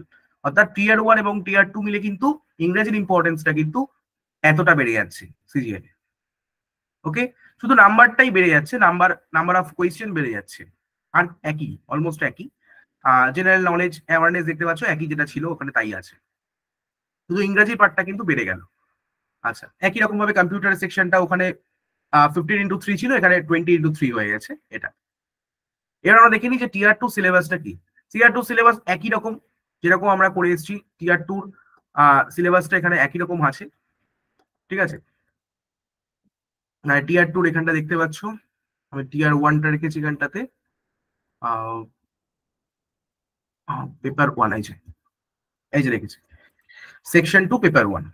দেখো কোনো রকম চেঞ্জেস নেই, একই রকম ভাবে তুমি দেখতে পাচ্ছ, সেই ভোকাবুলারি থেকে গ্রামার থেকে শুরু করে এটা পুরোপুরি কপি পেস্ট করে দেওয়া হয়েছে সিলেবাসটা, একদম কোন অবধি করা হয়েছে এই অবধি একদম সিএইচএসএল এর সিলেবাস যেটা করে এসেছি সেটাকেই কপি পেস্ট করা হয়েছে, সিএইচএসএল সেম টিয়ার 2। আচ্ছা দেখো আবার একটা জায়গায় একই রকম ভাবে সিজিএল টিয়ার 2 সাথে এটার সিমিলারিটি দেখো। সিজিএল টিয়ার 2 তে সিএইচএসএল টিয়ার 2 তেও আমাদের কিন্তু কম্প্রিহেনশন ছিল, মনে করে দেখো টিয়ার 2 তেও আমরা কম্প্রিহেনশন করেছি 2+1 এরকম থাকার কথা, 2 থেকে 3টে বা 4টে এরকম থাকবে। এখানেও দেখো বলেছে to test comprehension 3 or more paragraphs. তাহলে বুঝতে পারলে তো কোথায় ইম্পর্টেন্সটা বেড়ে গেল, এই যে 3 or more, মানে এখানে 3 বা 3-এর বেশি থাকবে, ঠিক আছে, 3 বা 3-এর বেশি, বোঝা গেল। তাহলে 3টের বেশিও কিন্তু 3+, আমি ধরে নিতে পারি 3+1, অর্থাৎ 3+1 থাকতে পারে, 4টে তোমার মোটামুটি থাকবে। ওখানে যেমন 3টে ছিল, এখানে কিন্তু 4টে থাকবে। আর যার জন্য ওই যে 5টা কোয়েশ্চেন, ওই কোয়েশ্চেনটা বেড়ে গেছে কম্প্রিহেনশনের জন্য। To test comprehension, 3 or more paragraphs will be given and question based on those will be asked. At least one paragraph should be a simple, একই রকম ভাবে একটা, এই যে 4টে দেবে তার মধ্যে একটা হচ্ছে ওই যে যেটা বললো সিম্পল একটা স্টোরি বা বুকের ওপর থেকে দেবে, আর যে the other 2 paragraphs should be on current affairs based on report or editorial। তার মানে একই রকম ভাবে যে আর যে 2 থেকে 3টে রিপোর্ট দিচ্ছে ওটা কিন্তু একই রকম ভাবে নিউজ পেপার বেসড, অর্থাৎ কোন একটা ইংরেজি নিউজ পেপার বেসড, সেটা কারেন্ট অ্যাফেয়ার্স, এডিটোরিয়াল পার্ট এবং তার সাথে রিপোর্ট, বিভিন্ন যে রিপোর্ট দৈনন্দিন রিপোর্ট গুলো বেরোয় তার উপরে দেওয়া হবে। অর্থাৎ এই পার্টটাও কিন্তু একই রকম ভাবে তোমাদের কিন্তু রিপোর্ট, এই মানে নিউজ পেপারটা পড়ে রাখতে হবে, তার সাথে তো আমি ক্লাসে তোমাদের কম্প্রিহেনশন টেস্ট প্র্যাকটিস করাবোই। তাহলে আগের থেকে নিউজটা পড়ে রাখলে কি সুবিধা হয়, পরে তখন পরীক্ষার সময় তোমাদের এটা খুব চিনতে সুবিধা হয়, এই আর কি। আচ্ছা এবার যে পরীক্ষা, ওভারঅল যে পরীক্ষাগুলো হলো, সেই পরীক্ষার যদি আমি ওভারঅল একটু দেখি, বিশ্লেষণ করার চেষ্টা করি, তাহলে দেখো এটা তো আমরা সিলেবাস দেখলাম, ওভারঅল যদি আমরা দেখে নিই যে প্রিভিয়াস ইয়ার কোয়েশ্চেন গুলো কোন পার্ট থেকে কতগুলো এসছে, এইটাকেই তোমাকে বলছিলাম স্মার্ট ওয়ে। স্মার্ট অ্যাপ্রোচটা কি? স্মার্ট অ্যাপ্রোচটা এটা, অর্থাৎ একটা বই ধরে নিলাম, প্রথম থেকে শেষ অব্দি পড়বো না, আমরা দেখে নেব কোন কোন পার্ট থেকে প্রশ্ন আসছে। এসএসসি যে এই 3টে পরীক্ষা বা সিএইচএসএল, মানে আমি এখানে বলছি সিএইচএসএল, সিজিএল, এমটিএস থেকে শুরু করে, ঠিক আছে, স্টেনো থেকে শুরু করে, ঠিক আছে, সবই এগুলো সবই বলছি মোটামুটি, ঠিক আছে, যে এই বা তুমি এখানে জিডিটাও ধরতে পারো, ঠিক আছে, সব পরীক্ষায়। তো এই ওভারঅল যে পরীক্ষাগুলো রয়েছে, ঠিক আছে, তো এই পরীক্ষাগুলোতে প্রিভিয়াস ইয়ারে যেরকম টাইপের প্রশ্ন এসছে সেগুলো কোন কোন পার্ট থেকে মেইনলি এসছে সেটাও কিন্তু ওভারঅল কিন্তু আলোচনা করা আছে। যেমন দেখো গ্রামার ফিল্ড থেকে কত নম্বর প্রশ্ন এসছে, দেখো প্রথমে দেখো স্পট দি এরার থেকে একটা প্রশ্ন এসছে, ইমপ্রুভমেন্ট অফ সেন্টেন্সেস থেকে 4টে প্রশ্ন এসছে। তার মানে দেখো আমরা বলেছিলাম যে এই দুটো কিন্তু ভাই ভাই, অর্থাৎ এই দুটো ফিল্ড দেখো একাই কিন্তু 5 নম্বর হোল্ড করে বসে আছে। ফিল ইন দা ব্ল্যাঙ্কস থেকে কতগুলো প্রশ্ন এসছে, দুটো প্রশ্ন এসছে। ভয়েস চেঞ্জ থেকে 2টো প্রশ্ন এসছে, ন্যারেশন থেকে একটা প্রশ্ন এসছে। তারপরে দেখো আমাদের সিলেবাসটা দেওয়া ছিল কিন্তু অনেক কিছু টপিক, কিন্তু প্রিভিয়াস ইয়ার বলছে এই টপিকগুলো থেকে কিন্তু বেশি বেশি প্রশ্ন এসছে, মানে এই টপিকগুলো থেকেই প্রিভিয়াস ইয়ার কোয়েশ্চেন কিন্তু বলছে এই টপিকগুলো থেকেই প্রশ্ন এসছে। তাহলে এই টপিকগুলো আমাদেরকে ভালো করে করতে হবে। তার মানে এটা নয় যে আমাদের সিলেবাসে অন্যান্যগুলো করতে হবে না, অবশ্যই ওগুলো করবো, কিন্তু এগুলো আমাদের একটু ইম্পর্টেন্স দিয়ে পড়তে হবে, যার জন্যই এই প্রিভিয়াস ইয়ার কোয়েশ্চেন অ্যানালিসিস দরকার, যে কোন কোন জায়গায় ওয়েটেজ বেশি থাকে, কোন কোন জায়গায় আমাদের ওয়েটেজ কম থাকে, বা কোন কোন পোর্শন একদমই প্রশ্ন করা হয় না। এই তিনটে জায়গা একটু বুঝতে হয়, সেটা প্রিভিয়াস ইয়ার কোয়েশ্চেন থেকে। এবার দেখো তার মানে আমাদের গ্রামার ফিল্ড থেকে কতগুলো প্রশ্ন আসলো যদি ওভারঅল আমরা দেখে নিই। দেখো দেখতে পাবো 4 + 1 5 7 9 10 10 10 প্লাস, এবার দেখবে এখানে 10। আচ্ছা, এবার যদি আমরা ভোকাবুলারি ফিল্ড দেখি, অর্থাৎ মুখস্থের জায়গা, যে জায়গাগুলো ভোকাবুলারি, সেখানে দেখো সিনোনিম থেকে সমার্থক শব্দ, সেখান থেকে 2টো প্রশ্ন এসছে। অ্যান্টোনিম থেকে 3টে প্রশ্ন এসছে। হোমোনিমটা কিছু পরীক্ষায় আসছে, কিছু পরীক্ষায় আসছে না, তার জন্য এখান থেকে হোমোনিম আসলে 1 থেকে 2টো করে প্রশ্ন দিচ্ছে। বিশেষ করে এসএসসি, সিপিও বা জিডিতে হোমোনিম থেকে ইদানিং কিন্তু 2টো করে প্রশ্ন একদম প্রতিটা পার্টে কিন্তু থাকছে, প্রতিটা শিফটে কিন্তু 2টো করে প্রশ্ন করা হচ্ছে, কম্পালসারি করা হচ্ছে। এবার আশা করা যাচ্ছে যে আগামী পরীক্ষাগুলোতে, এসএসসির অন্যান্য পরীক্ষাগুলোতেও কিন্তু হোমোনিম বা হোমোফোন, এখান থেকে কিন্তু হোমোনিম এবং হোমোফোন দুটোই কিন্তু পরীক্ষা আসার সম্ভাবনা রয়েছে। এবং যদি হোমোনিম এবং হোমোফোন যদি এসএসসির অন্যান্য পরীক্ষা আসতে শুরু করে, তাহলে 2টো প্রশ্ন কিন্তু কম্পালসারি থাকবে। ঠিক আছে, তারপরে দেখো ওয়ান ওয়ার্ড সাবস্টিটিউশন একটা, এক কথায় প্রকাশ, স্পেলিং মিস্টেক থেকে একটা, এবং ইডিয়ামস অ্যান্ড ফ্রেজেস থেকে কিন্তু 2টো প্রশ্ন থাকছে। অর্থাৎ যদি এবার আমরা যদি ভোকাবুলারি ফিল্ডটা দেখে দিই, তাহলে কতগুলো প্রশ্ন এসেছে দেখো, 3 to 5 6 7 9। ঠিক আছে, 9। এবার যদি আমি 19 অলরেডি চলে গেছি, 19 অলরেডি যখন চলে গেছি, এরপরে আবার একটা জিনিস থাকছে দেখো, রিডিং প্রফিসিয়েন্সি ফিল্ড, অর্থাৎ যেটা আমাদেরকে পড়ার উপরে তৈরি করে ফেলতে হয়। এই ফিল্ডটা, এটা হচ্ছে আমাদের মানে আমাদের পড়ার ফিল্ড, অর্থাৎ যত পরিমাণ পড়তে পারবো আমরা, তত আমাদের এই ফিল্ডটা কিন্তু মজবুত হবে। তাই জন্য এটা রিডিং প্রফিসিয়েন্সি ফিল্ডের মধ্যে রেখেছি। তার মধ্যে প্রথমেই দেখতে পাচ্ছ কি, shuffling of sentences, shuffling of sentence parts, এটা থেকে কিন্তু কোনো বছরে একটা প্রশ্ন আসে, কোনো বছরে 2টো প্রশ্নও আসে। ঠিক আছে, তার জন্য এটাকে আমি কিন্তু একটা মোটামুটি ভোলাটাইল, তো তার জন্য এটাকে আমি 1 বা 2 হিসাবে ধরে রেখেছি। তার জন্য দেখবে 1 মার্ক তোমাদের কিন্তু এক্সট্রা থাকবে। তো এটা ভোলাটাইল টপিক থাকে, এটা 1 নম্বর বা 2 নম্বর। কোনো বছর এখান থেকে 2টো প্রশ্ন করা হয়ে থাকে, কোনো বছর আবার এই সিনোনিম বা অ্যান্টোনিম, এই অ্যান্টোনিম থেকে 2টো প্রশ্ন করা হয়ে থাকে। মানে এই যে কোপটা, এই দুটো হচ্ছে ভ্যারিয়েবল, সাফলিং অফ সেন্টেন্সেস কিংবা অ্যান্টোনিম, এটা হচ্ছে বিগত বছরে ভ্যারিয়েবল ছিল। ঠিক আছে, কখনো 2টো এখানে 3টে করা হচ্ছে, কখনো এখানে 2টো করা হচ্ছে, এই হবে। এবার এটা হয়ে গেল। আর এই ব্যাপারটা আমি বললাম PQRS, তোমরা যেটা বলো রিঅ্যারেঞ্জমেন্ট বলতে পারো, রিঅ্যারেঞ্জমেন্ট বলো, অনেকে রিঅ্যারেঞ্জমেন্টের সাথেই মনে হয় পরিচিত আছো, বা PQRS এইটার মধ্যে সঙ্গে পরিচিত রয়েছে, PQRS। এবার দেখো cloze test, cloze test the close passage, এই ক্লোজ টেস্ট থেকে কিন্তু 5টা প্রশ্ন কম্পালসারিলি থাকবে, মনে রাখবে, এটা কিন্তু অবধারিত থাকবে প্রতিটা শিফটে। এই হচ্ছে তোমার, তারপরে এখানটায় ধরো আমি ধরে রাখলাম 5 and 2 7, তাহলে ওখানে 19 এবং 17 26 হচ্ছে, তাহলে এখানে 19 + 7 26 হচ্ছে। এবার বলেছিলাম যে এটা ভ্যারিয়েবল, সাফলিং অফ সেন্টেন্সে যে 2টো থাকে, এটা আবার 3টে। ঠিক আছে, অর্থাৎ এখান থেকে একটা বা 2টো থাকে, সেই জন্য 26 হয়েছে। এই হচ্ছে ওভারঅল তোমাদের প্রিভিয়াস ইয়ার অ্যানালিসিস। অর্থাৎ দেখো, এটা দেখে তোমাদের বুঝতে সুবিধা হচ্ছে যে দেখো কতটা স্মার্ট ওয়েতে তোমাদের কিন্তু হয়ে যাচ্ছে, মানে পুরো সিলেবাস সবকিছু তোমাদের কিন্তু খুব ভালো করে করতে হচ্ছে না, আমি খুব স্মার্ট ওয়েতে কিন্তু এই জিনিসটা করে ফেলতে পারি। অর্থাৎ হ্যাঁ, এবার দেখো, এবার তোমাদেরকে সবসময় মানে প্রিপেয়ার্ড ফর দ্য ওয়ার্স্ট। ঠিক আছে, আমি মনে করি, কারণ সময় আছে এখন, তোমাদের সিলেবাস ধরে ধরে প্রিপারেশন করা দরকার, কারণ এখন কম্পিটিশনের যুগ। আমাকে একটা মুহূর্ত বা একটা কোনো মানে কি বলবো, একটা কোনো প্রয়াস আমাকে কিন্তু লেফট রাখা যাবে না। ঠিক আছে, তো আমাদের সবটা কিন্তু করতে হবে, তার কিন্তু এই টপিকগুলোকে ভালো করে করতে হবে, যাতে এই টপিকগুলো থেকে যে প্রশ্ন আসবে আমি 100% করে আসতে পারি, এবং তার সাথে অন্যান্য যে টপিকগুলো আছে ওগুলো করে যাব, সেগুলো আমাদের কি থাকবে, একটা ব্যাক সাপোর্ট থাকবে, এবং ওখান থেকেও চলে আসতে পারে। কারণ কে বলতে পারে যে প্রশ্ন আজকে যদি TCS দিচ্ছে, অন্য ভেন্ডার যদি পরীক্ষা নেয়, তারা একটু অন্যরকম ভাবে প্রশ্ন করতে পারে। তাই জন্য কি করবে, যারা ওভারঅল প্রিপারেশনটা নিয়ে রাখবে তারা কিন্তু বেনিফিটেড হবে, সবসময় মনে রাখবে। আচ্ছা, এবার আমি যে এইগুলো বললাম, এগুলো কিসের বেসিসে বললাম, বা এটা কতটা অথেন্টিক, এই অথেন্টিসিটিটা তোমরা একটু যাচাই করে নাও প্রিভিয়াস ইয়ার কোয়েশ্চেনটা দেখে। দেখো এবার আমরা প্রিভিয়াস ইয়ার কোয়েশ্চেনে যাই।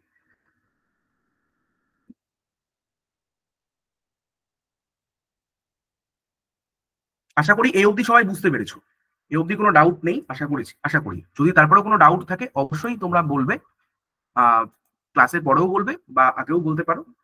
একটু মন দিয়ে সবাই এটা দেখো। এবার দেখো কি হবে, আমরা এই প্রশ্নটা দেখো, যারা পরীক্ষা দিয়েছো অলরেডি বা বা এই ইয়ারে পরীক্ষায় বসবে এরকম, ঠিক আছে, তারা যদি একটু ভালো করে দেখো যে এখান থেকে কি ধরনের আমরা প্রশ্নপত্র পেয়েছি।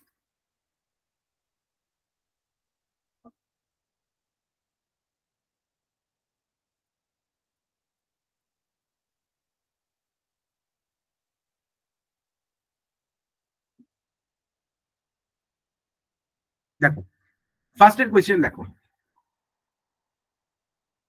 মোস্ট অ্যাপ্রোপ্রিয়েট অপশন, তার মানে দেখো ফিল ইন দ্য ব্ল্যাঙ্কস, এই যে দেখো ফিল ইন দ্য ব্ল্যাঙ্কস। দেখো আচ্ছা তার আগে বলে দিই, এটা 2023 পরীক্ষা হয়েছিল, 14th জুলাইতে পরীক্ষা শুরু হয়েছিল, ঠিক আছে। তো এইখানে প্রশ্ন এটা, হ্যাঁ, ফার্স্ট শিফটেরই প্রশ্ন, হ্যাঁ, 9টা থেকে 10টার ফার্স্ট শিফট দেখতে পাচ্ছ, এক এক দিনে 4টে করে শিফট হয়ে থাকে। সেখানে দেখো ফার্স্ট কোয়েশ্চেন দেখতে পাচ্ছ যে she is dash a peacock in the blue sat, এই যে ব্লু স্যাটিন শাড়ি, ঠিক আছে, ব্লু স্যাটিন শাড়ি, এই শাড়িটার কালারের কথা বলা হচ্ছে।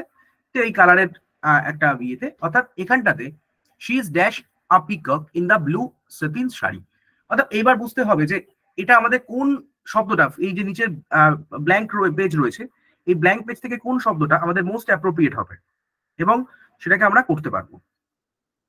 তাহলে প্রথমত আমাদের অপশনগুলোকে ভালো করে দেখতে হবে। তো অপশনগুলো কি বলছে দেখে নিতে হবে। ফার্স্ট অপশনটা দেখো, she is very beautiful as a peacock, এটা হবে, নাকি she is beautiful like a peacock, এটা হবে, নাকি she is so beautiful as the as peacock হবে, নাকি as beautiful as the peacock. দেখো বুঝতে হবে যে এখানে সিমিলারিটি বোঝাচ্ছে, কি সিমিলারিটি বোঝাচ্ছে, এখানে কি সিমিলারিটি দু রকম সিমিলারিটি হয়, একটা হচ্ছে নেগেটিভ সিমিলারিটি, একটা মানে সিমিলার নাকি ডিসিমিলার, অর্থাৎ একটা সিমিলার নাকি মানে একই রকম বোঝাচ্ছে, সমার্থক বোঝাচ্ছে, নাকি ডিসিমিলার বোঝাচ্ছে।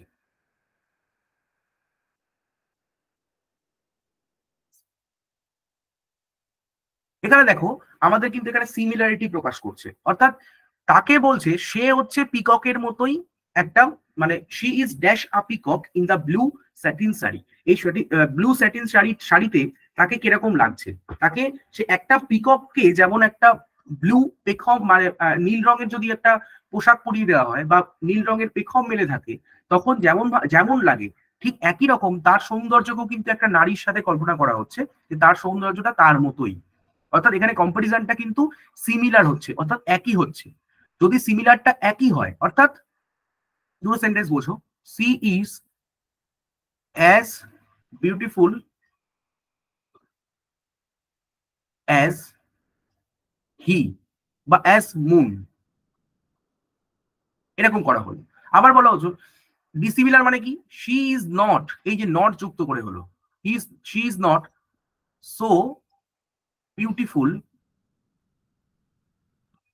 As moon. দেখো এখানে কিন্তু দেখো সে মানে একটা মুন, চাঁদ যেমন সুন্দর সে সেরকম সুন্দর নয়, তার মানে এখানে কিন্তু একটা নট চলে এলো, মানে কি ডিসিমিলার হয়ে গেল, সিমিলারিটি বোঝাচ্ছে না ডিসিমিলারিটি বোঝাচ্ছে। তাহলে যখন আমাদের ডিসিমিলার হবে তখন আমরা সো এবং অ্যাজ ব্যবহার করব, যখন আমাদের সিমিলার হবে তখন আমরা অ্যাজ এবং অ্যাজ ব্যবহার করব, অর্থাৎ অ্যাজ বিউটিফুল অ্যাজ, মানে এটা পজিটিভ ডিগ্রিতে রয়েছে। যখন আমি অ্যাডজেক্টিভ তোমাদেরকে করাবো ক্লাসে তো আরো বুঝতে পারবে যে এই যে আমরা ডিগ্রি পড়েছি এটা পজিটিভ ডিগ্রিতে রয়েছে। তো পজিটিভ ডিগ্রিতে যখন আমি বলি তখন আমার দুটো জিনিস আসে, এক নম্বর আসে সিমিলার এবং 2 নম্বর আসে ডিসিমিলার। যখন সিমিলার হয় তখন অ্যাজ বিউটিফুল, এই যে as plus adjective plus as, positive degree plus as, এবং যখন ডিসিমিলার হয়ে যায় তখন হচ্ছে so plus adjective plus as, এটা মনে রাখতে হবে। আচ্ছা তাহলে আশা করি তোমরা এটা এলিমিনেট করতে পারলে, কারণ ভেরি ভেরি বিউটিফুল অ্যাজ, কারণ এখানে একটা কম্পারিজন বা সিমিলারিটি আসছে, তাহলে এখানে অ্যাজ আছে, এই অ্যাজ এর সাথে ভেরিটা মিলছে না, এটা স্বাভাবিক ব্যাপার। আর ভেরি কোন কোন ক্ষেত্রে হয় এটাও আমাদের জেনে নিতে হবে। ভেরি দুটো ক্ষেত্রে ব্যবহৃত হয়, ভেরি হচ্ছে পজিটিভ ডিগ্রিতে বসে এবং তার সাথে প্রেজেন্ট পার্টিসিপেলের সাথে বসে, প্রেজেন্ট পার্টিসিপল দুটোর সাথে বসে। কিন্তু এখানে যেহেতু একটা সিমিলারিটির কল্পনা করা হচ্ছে, তাহলে কিন্তু অ্যাজ এর সাথে কিন্তু ভেরি আসছে না। একই রকম ভাবে বিউটিফুল লাইক আ পিকক, এখানেও কিন্তু কিন্তু এই সিমিলারিটির কনসেপ্টটা আসছে না, তাই জন্য এটাও এলিমিনেট হয়ে যাচ্ছে। আচ্ছা, সো বিউটিফুল অ্যাজ অলরেডি তো বললাম এটা ডিসিমিলারের জন্য হচ্ছে না, তাহলে option D is the correct answer. এইভাবে তোমাদেরকে কিন্তু প্রিভিয়াস ইয়ার কোয়েশ্চেন সলভ করতে হবে, তাহলে তোমার পরীক্ষায় উইথ অ্যাকিউরেসি তোমরা এটা করে আসতে পারবে। Number 2, take the most appropriate antonym of the underlined word in the given sentence. দেখো কোয়েশ্চেনটা রয়েছে, Henry is so servile that other people take advantage of it বা অফ হিম বলেছে এখানে। তাহলে এই যে সার্ভাইল, SERVILE, প্রথমে জানতে হবে সার্ভাইল শব্দের মানে কি। সার্ভাইল তোমরা জানো, সার্ভাইল সাবমিশন অর্থে ব্যবহৃত হয়, অর্থাৎ কোনো একটা শ্যাবি কাজ, শ্যাবি, ঠিক আছে, হীন কাজ বা হীন কোনো একটা কাজের জন্য হয় শ্যাবি কাজ, বা রেপ্রোবেট বা ওর্মি, ঠিক আছে, রেপ্রোবেট এরকম কিছু অর্থে বোঝায়, রেপ্রোবেট অর্থাৎ যেটা হীন কাজ এরকম কিছু একটা বলে, ঠিক আছে, রেপ্রোবেট। অর্থাৎ এটা কিন্তু আমাদের মানে অর্থাৎ হেনরি ইজ সো সার্ভাইল, অর্থাৎ সে এতটাই নিচ যে other people take advantage of him, ঠিক আছে। তো এই ব্যাপারটা আর কি বলেছে, মানে মেরুদণ্ডহীন আর কি, ঠিক আছে, এরকম অর্থে। তো এবার দেখো, তাহলে আমি প্রথম ক্ষেত্রে দেখি কানিং রয়েছে, অপশন 1 রয়েছে কানিং। কানিংটা এখানে আরেকটা অর্থে হতে পারে যে খুব নমনীয়, ফ্লেক্সিবল অর্থ হতে পারে, কারণ এখানে যেহেতু অন্যরা অ্যাডভান্টেজ নিচ্ছে, তাহলে এখানে কিন্তু এই যে হীন বা রিপ্রোবেট এই অর্থে নাও হতে পারে। এটা হীন, এটা হচ্ছে দেখো তার মানে কি হতে পারে, নমনীয় বা নরম, ঠিক আছে, মানে যাকে খুব সহজেই আর কি যে নতজানু হয় সবার সামনে, অর্থাৎ যে সবার সামনে নতজানু হতে পারে, মানে ফ্লেক্সিবল, বাংলা কথা ফ্লেক্সিবল খুব ইয়ে। তাহলে সেক্ষেত্রে এটাও আমাদের হতে পারে। হ্যাঁ, এবার দেখো প্রথম ওয়ার্ডটা দেখো কানিং, কানিং মানে আমরা জানি চতুর, ঠিক আছে। আচ্ছা, তারপরে দেখো শিপিস, শিপিস তো তোমরা জানো, শিপিস বলে তো কিছু ইয়ে হবে না, শিপিস মানে হচ্ছে কি যে লাজুক, ঠিক আছে, লাজুক, অর্থাৎ অনেকটা হচ্ছে কি মানে সাই, সাই বা এই সাই এই অর্থে শিপিস। তাহলে নিশ্চয়ই সাই হলে, হ্যাঁ, তার কাছ থেকে এটা মানে এটা যেহেতু অ্যান্টোনিম বলেছে, মনে রাখতে হবে অ্যান্টোনিম, তাহলে অ্যান্টোনিম বললে এর অপোজিট হবে কিন্তু। আচ্ছা, তারপরে দেখো বিকারিং, BICKRING, বিকারিং অর্থে কি বোঝায়, বিকারিং হচ্ছে যে প্রচন্ড আর কি যে কি বলবো যে মানে ঝগড়াঝাটি করে, ঠিক আছে, এরকম কিছু, মানে কলহপ্রিয়, কলহপ্রিয় এরকম কিছু, ঠিক আছে, মানে কি বলবো যে খুব পিটার প্যাটার বা প্যাটার মানে খুব ঝগড়া করতে ভালোবাসে এরকম কিছু, কলহপ্রিয়। কলহপ্রিয় তো এটা আসছে না। এবার দেখো যে অ্যারোগেন্ট, অ্যারোগেন্ট মানে হচ্ছে দাম্ভিক, ঠিক আছে, মানে তার যে যদি তুমি অ্যারোগেন্ট হও, অর্থাৎ তোমার যে অ্যারোগেন্ট, তুমি অ্যারোগেন্সি থাকে, তাহলে তুমি কি করবে, একটু মানে একটু কি বলবে যে হটি বা একটু হটি হবে বা প্রাউড হবে এরকম অর্থে, তখন তোমার কাছ থেকে কিন্তু সে অ্যাডভান্টেজ নিতে পারবে না। তাহলে number 4 is the correct answer, বোঝা গেল, অর্থাৎ অ্যারোগেন্ট কিন্তু ইজ দ্য কারেক্ট আনসার, অর্থাৎ হটি এই অর্থে ব্যবহৃত হবে। আচ্ছা, এবার নাম্বার 3-তে চলে আসি। নাম্বার 3-তে কি বলেছে দেখো, হোমোনিম চলে এসছে নাম্বার 3-তে। দেখো the Hunter, the hunter dogs followed the হাইনাস dash, অর্থাৎ হাইনাস কি ফলো করেছে, হাইনাস SCENT, সেন্ট, ঠিক আছে। হাইনাস সেন্ট বলতে কি বোঝায়, সেন্ট মানে হচ্ছে কি গন্ধ বা স্মেল, ঠিক আছে, এই যে আমরা পারফিউম বলি, ঠিক আছে, অনেকে সেন্ট বলে, সেন্ট মানে অ্যাকচুয়ালি কি স্মেল বা ফ্র্যাগ্রেন্স বলে, ঠিক আছে, ফ্র্যাগ্রেন্স, অর্থাৎ এই যে অর্ডার মানে এই যে ODOR, অর্ডার বা স্মেল, ঠিক আছে, বা ধরো স্মেল এই ধরো ইয়ে রিক, রিকও বলতে পারো, অর্থাৎ গন্ধ, ঠিক আছে। তাহলে the hunter dogs followed the hyenas scent, তাহলে বুঝতেই পারছি এই সেন্স হবে না, কারণ এই সেন্ট মানে পার্সেন্ট, পার্সেন্ট এই অর্থে বোঝায়, আর সেন্স এই সেন্স বলে কোনো শব্দই হয় না, এসি সেন্স হতো। আচ্ছা, এই সেন্স বলে তা হতে পারে, কিন্তু সেন্স থেকে কখনো হান্টার ফলো করবে না, হান্টার ডগস ফলো করে না, তার গন্ধ নিতে আমরা জানি যারা গন্ধ শুকে শুকে যায়, অর্থাৎ number 3 is the correct answer. আচ্ছা, নাম্বার 4 দেখো, বলেছে দেখো এই যে ইডিএম, দেখো আমি যেগুলো যে টপিকগুলো অলরেডি ডিসকাস করেছি, যে টপিকগুলো থেকে প্রিভিয়াস ইয়ারের প্রশ্ন এসেছে, দেখো তো সবগুলোই কিন্তু টপিকগুলো আসছে। এবার দেখো ইডিএম রয়েছে, ইডিএম কি বলেছে, বলেছে কি লিলি লিভার্ড। লিলি লিভার্ড বলতে কি বোঝায়? লিলি লিভার্ড হচ্ছে, দেখো লিলি লিভার্ড যারা হয় তারা হচ্ছে খুব কাওয়ার্ড হয়, অর্থাৎ তারা খুব একটা সাহসী হয় না, অর্থাৎ তাদের মধ্যে ল্যাক অফ কারেজ থাকে, অর্থাৎ তাদের মধ্যে কোনো সাহস বলে কিছু থাকে না। তাহলে দেখো একটাই অপশনে রয়েছে নট ব্রেভ, অর্থাৎ সাহসী নয়। নটি মানে দুষ্টু, কমিক, কমিক মানে কমিক্যাল, মজাদার ব্যাপারটা। আচ্ছা ব্রেভ তো নয়, ব্রেভ তারা হবে না কখনো, ঠিক আছে, কারণ তারা সাহসী নয় বলেছি। তাহলে আমাদের প্রথমটা চলে যাচ্ছে, লিলি রিভার্ড মানে হচ্ছে তারা অত্যন্ত নমনীয়, ঠিক আছে, নট ব্রেভ মানে ভীতু, মানে টিমিড, টিমিড, তারা টিমিড। নাম্বার 5 দেখো ভালো করে, দেখো select the most appropriate option that can substitute the underline word in the given sentence. এই যে দ্যাট ক্যান সাবস্টিটিউট, অর্থাৎ এই যে ওই রিপ্লেসমেন্ট অফ ওয়ার্ডস তোমাদেরকে বললাম তখন, রিপ্লেসমেন্ট অফ ওয়ার্ডস, ঠিক আছে, এই টপিকটা।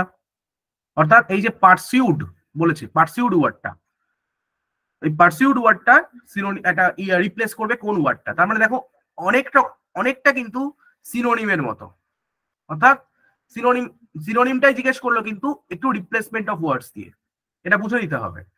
দেখো she had an ability to persuade others. Persuade করা মানে কি, কারোর ধরো মানে কাউকে মানে কি বলবো, যে তার বিশ্বাস করানো, ঠিক আছে, অর্থাৎ তার একটা ক্ষমতা রয়েছে, সে সবাইকে কি করতে পারে, তার দিকে পারসুয়েট করাতে পারে, মানে তার মানে টু পারসুয়েট আদার্স, অর্থাৎ তার সবাই তাকে বিশ্বাস করবে, সবাই তাকে ফলো করবে, এরকম একটা করে দিতে পারে পারসুয়েট করা, ঠিক আছে, এটা তার ক্ষমতা আছে। তাহলে পারসুয়েডের এখানে বলেছে সিনোনিম বলেছে, তাহলে সিনোনিম আমরা খুঁজে বের করবো। তাহলে প্রথমে দেখি সাপ্রেস। সাপ্রেস করা কি, সাপ্রেস করা মানে কি, যেটা দমিয়ে রাখা, অর্থাৎ সেটাকে মানে এক্সপোজ না করা বা দমন করা, এই অর্থে সাপ্রেস অর্থে বোঝায়। এবার দেখতে পাচ্ছি আউটরেজ, আউটরেজিয়াস বিহেভিয়ার। আউটরেজিয়াস বলতে তোমরা তো জানো প্রচন্ড রেগে যাওয়া, ঠিক আছে, এই অর্থে ব্যবহৃত হয় আউটরেজ। বা অত্যাচার, জুলুম, এই অর্থে অত্যাচার। ভায়োলেন্সের সম্পর্ক আছে, তো ভায়োলেন্স থাকলে সেখানে তো কাউকে ফলো করবে না, এটা তো স্বাভাবিক ব্যাপার। সাপ্রেসের বললাম, সাপ্রেস মানে তো দমন করা। আচ্ছা এরপরে দেখো ইমপ্রেস, ইমপ্রেস করা। তাহলে দেখো কেউ যদি তার এবিলিটি থাকে যে অন্যদেরকে তার দিকে আকৃষ্ট করবে, তাহলে অবশ্যই তার একটা ইমপ্রেস করার ব্যাপার থাকবে, অর্থাৎ কাউকে ইমপ্রেস করার একটা কোয়ালিটি তার মধ্যে রয়েছে। এটা হল্ট মানে থেমে যাওয়া, তাহলে আমরা বুঝতে পারছি ইমপ্রেস ছাড়া এখানে কিছু হচ্ছে না। আচ্ছা নাম্বার 6, নাম্বার 6 দেখো আবার একটা অ্যান্টোনিম রয়েছে, অ্যান্টোনিম।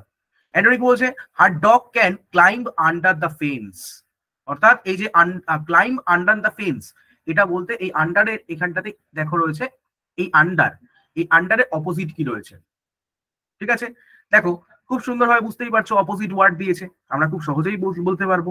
অর্থাৎ এই যে বিনিত মানে হচ্ছে কি নিচে, ঠিক আছে, তোমরা জানো যে আন্ডার, আন্ডার হচ্ছে vertically, vertically below, under, beneath, below, ঠিক আছে, এই সব এই অর্থে এগুলো হয়, সেগুলো সবই হচ্ছে কি নিচের দিকে, নিচে বোঝায়। আচ্ছা বিহাইন্ড মানে পিছনে, বাহাইন্ড ওয়ার্ডটা পিছনে আছে, অপোজিট হতে পারে না। বিনিথ মানে সিনোনিমাস ওয়ার্ড হতে পারে। সিঙ্ক মানে হচ্ছে ডুবে যাওয়া, তোমরা জানো ড্রাউন, DROWN, ড্রাউন, যদি হিউম্যান বিংস ডুবে যায় তাহলে সেটা ড্রাউন। আর যদি কোনো একটা ইনঅ্যানিমেট অবজেক্ট ডুবে যায়, জাহাজ ডুবে যাওয়া বা কিছু, সেটা হচ্ছে সিঙ্ক। তাহলে সিঙ্ক ডুবে যাওয়া তো এই হতে হবেই না এখানটাতে, কোনোভাবেই এটা এলিমিনেটেড, প্রথমে এলিমিনেটেড। তাহলে একটা রয়েছে ওভার। ওভার তোমরা জানো যে অ্যাবাভের, যদি আমি যদি অ্যাবাভটাকে একদম উপরে রাখি, অ্যাবাভ, ভার্টিক্যালি অ্যাবাভ, তার নিচেরটা হচ্ছে ওভার, তার নিচে রয়েছে অন আর আপন, ঠিক আছে, এই তিনটে পরপর। তাহলে ওভারটা উপরের দিকে বোঝাচ্ছে, উপরের ডিরেকশন বোঝাচ্ছে, ঠিক আছে। আর যদি আমরা এই ক্ষেত্রে দেখি তাহলে আন্ডার একদম নিচে, তার কিছুটা উপরে হচ্ছে তার কিছুটা উপরে বিলো, তার আরেকটু উপরে হচ্ছে বিনিথ, ওকে। তো এই অর্থে আমরা কিন্তু ওভারটা কিন্তু এখানে পেয়ে যাচ্ছি। এরপরে দেখো রয়েছে প্যারাগ্রাফ, এই যে অ্যারেঞ্জমেন্ট অফ সেন্টেন্স, তোমরা বুঝে যাবে তখন আর পড়তে হবে না তোমাদের ডিরেকশনটা, আমি প্রথম তোমাদেরকে বলে দিচ্ছি।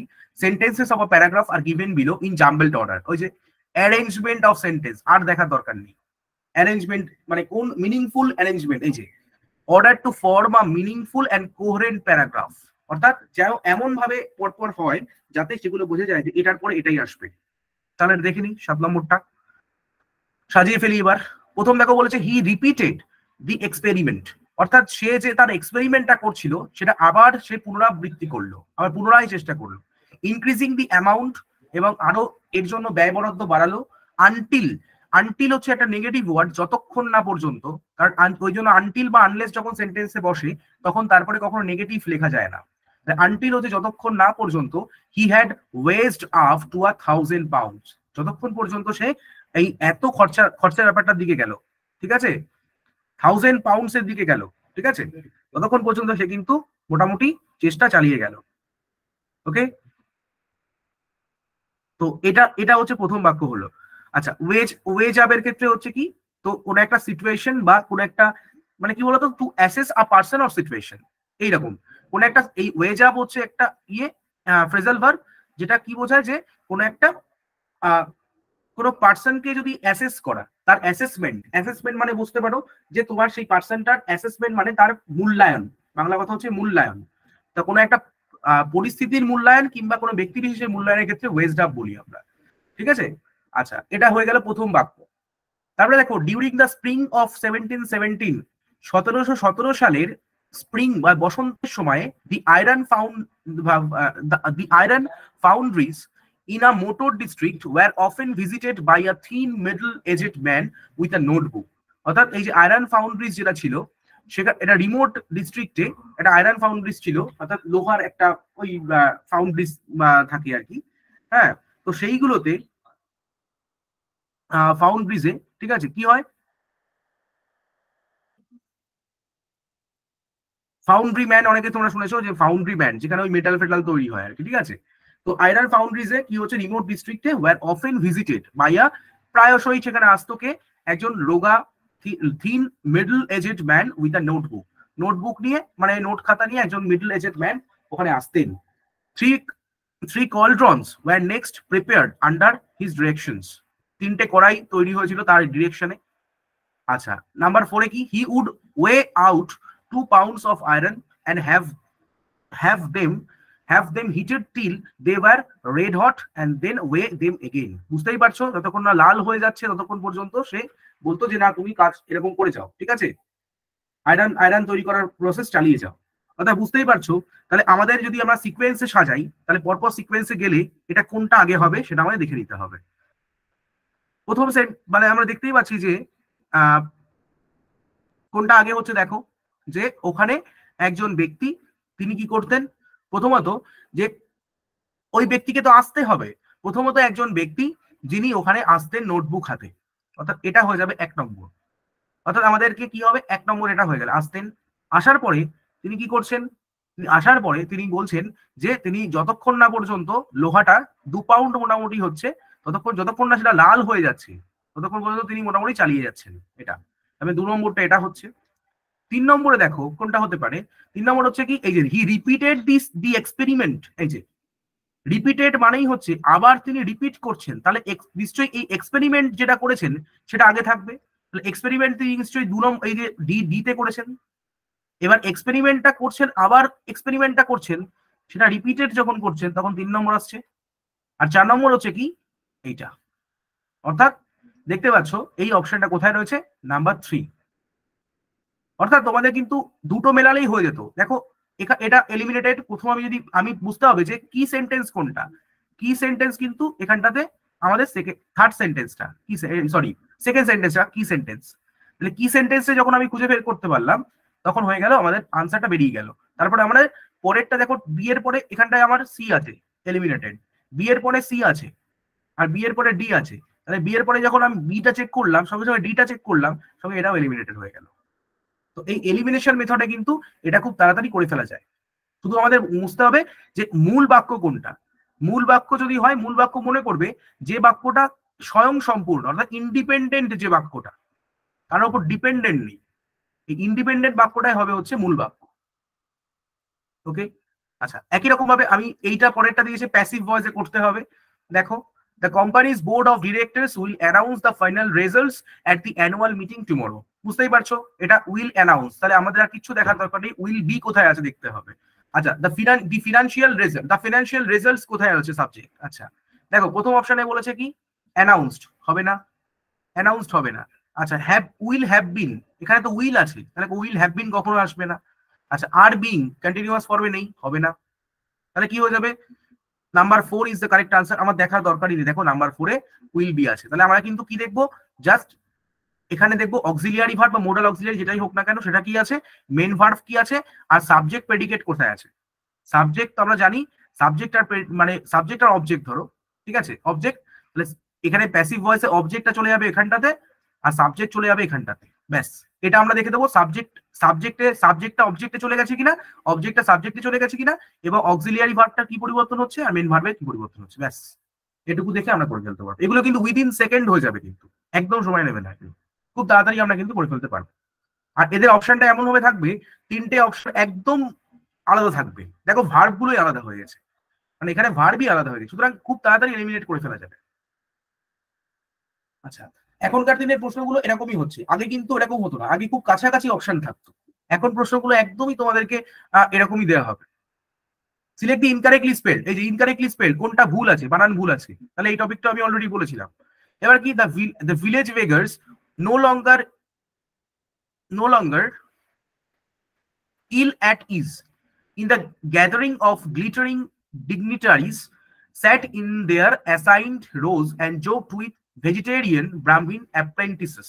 তাহলে বুঝতে হবে যে ইনকারেক্টলি স্পেল কোথায়, কোনটা ভুল নেই, ইনকারেক্টলি বলা হয়েছে, তাহলে কোনটা আমায় দেখতে হবে যে কোনটা ভুল নেই, ঠিক আছে।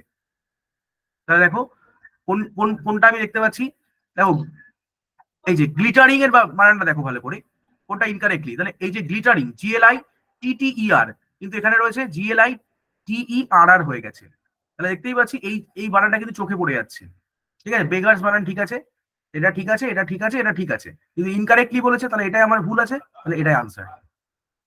একই রকম ভাবে আবার প্যাসিভ ভয়েস দিয়েছে, আমি এটা অলরেডি বলছি না, অলরেডি আমি তো ভয়েস চেঞ্জ বলে দিয়েছি, তার জন্য এটা ডিসকাস করছি না, নতুন কোনো কোয়েশ্চেনে চলে যাচ্ছি। আচ্ছা, জেলাস, JEALOUS, দেখবা জেলাস, এই যে জেলাস মানে হচ্ছে প্রচন্ড উৎসাহী, যার মধ্যে উৎসাহ উদ্দীপনা ভরপুর, তাহলে এখানে দেখো সিনোনিম বলেছে। আচ্ছা, আমাদের আরেকটা জিনিস হয়, সেটা ভুল হয় পরীক্ষার সময়, দেখবে এটা সিনোনিম না অ্যান্টোনিম বলে সেটা আগে দেখে নেবে।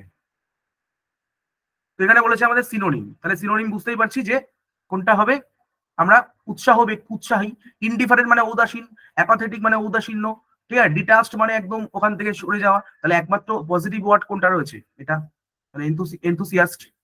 নাম্বার 12 দেখো আবার সিনোনিম দিয়েছে, ফিবেল মানে দুর্বল, দুর্বল হচ্ছে কি দেখো, দুর্বলের ক্ষেত্রে দেখো আনহিটফুল, হিট মানে হচ্ছে মনোযোগ দেওয়া, আনহিটফুল মানে অমনোযোগী, ঠিক আছে, আনঅ্যাটেন্টিভও বলতে পারি, তাহলে ফিবেল হচ্ছে দুর্বল, তার অপোজিট বা সিনোনিম দিয়েছে এখানটাতে সমার্থক শব্দ, তাহলে কি হবে, উইক, ঠিক আছে। বেইনফুল মানে হচ্ছে ক্ষতিকর, হ্যাঁ, স্ট্রং মানে হচ্ছে কি শক্তিশালী, তাহলে এটা হচ্ছে না, এটা অ্যান্টোনিম হলে ঠিক হতো, হচ্ছে না, এটাও হচ্ছে না, এটা তো হচ্ছেই না কোনো রকম ভাবে, বেইনফুল মানে ক্ষতিকর, এটাও নেগেটিভ ওয়ার্ড, হ্যাঁ, একমাত্র ফিমেল হচ্ছে সিনোনিমাস ওয়ার্ড হচ্ছে এটা।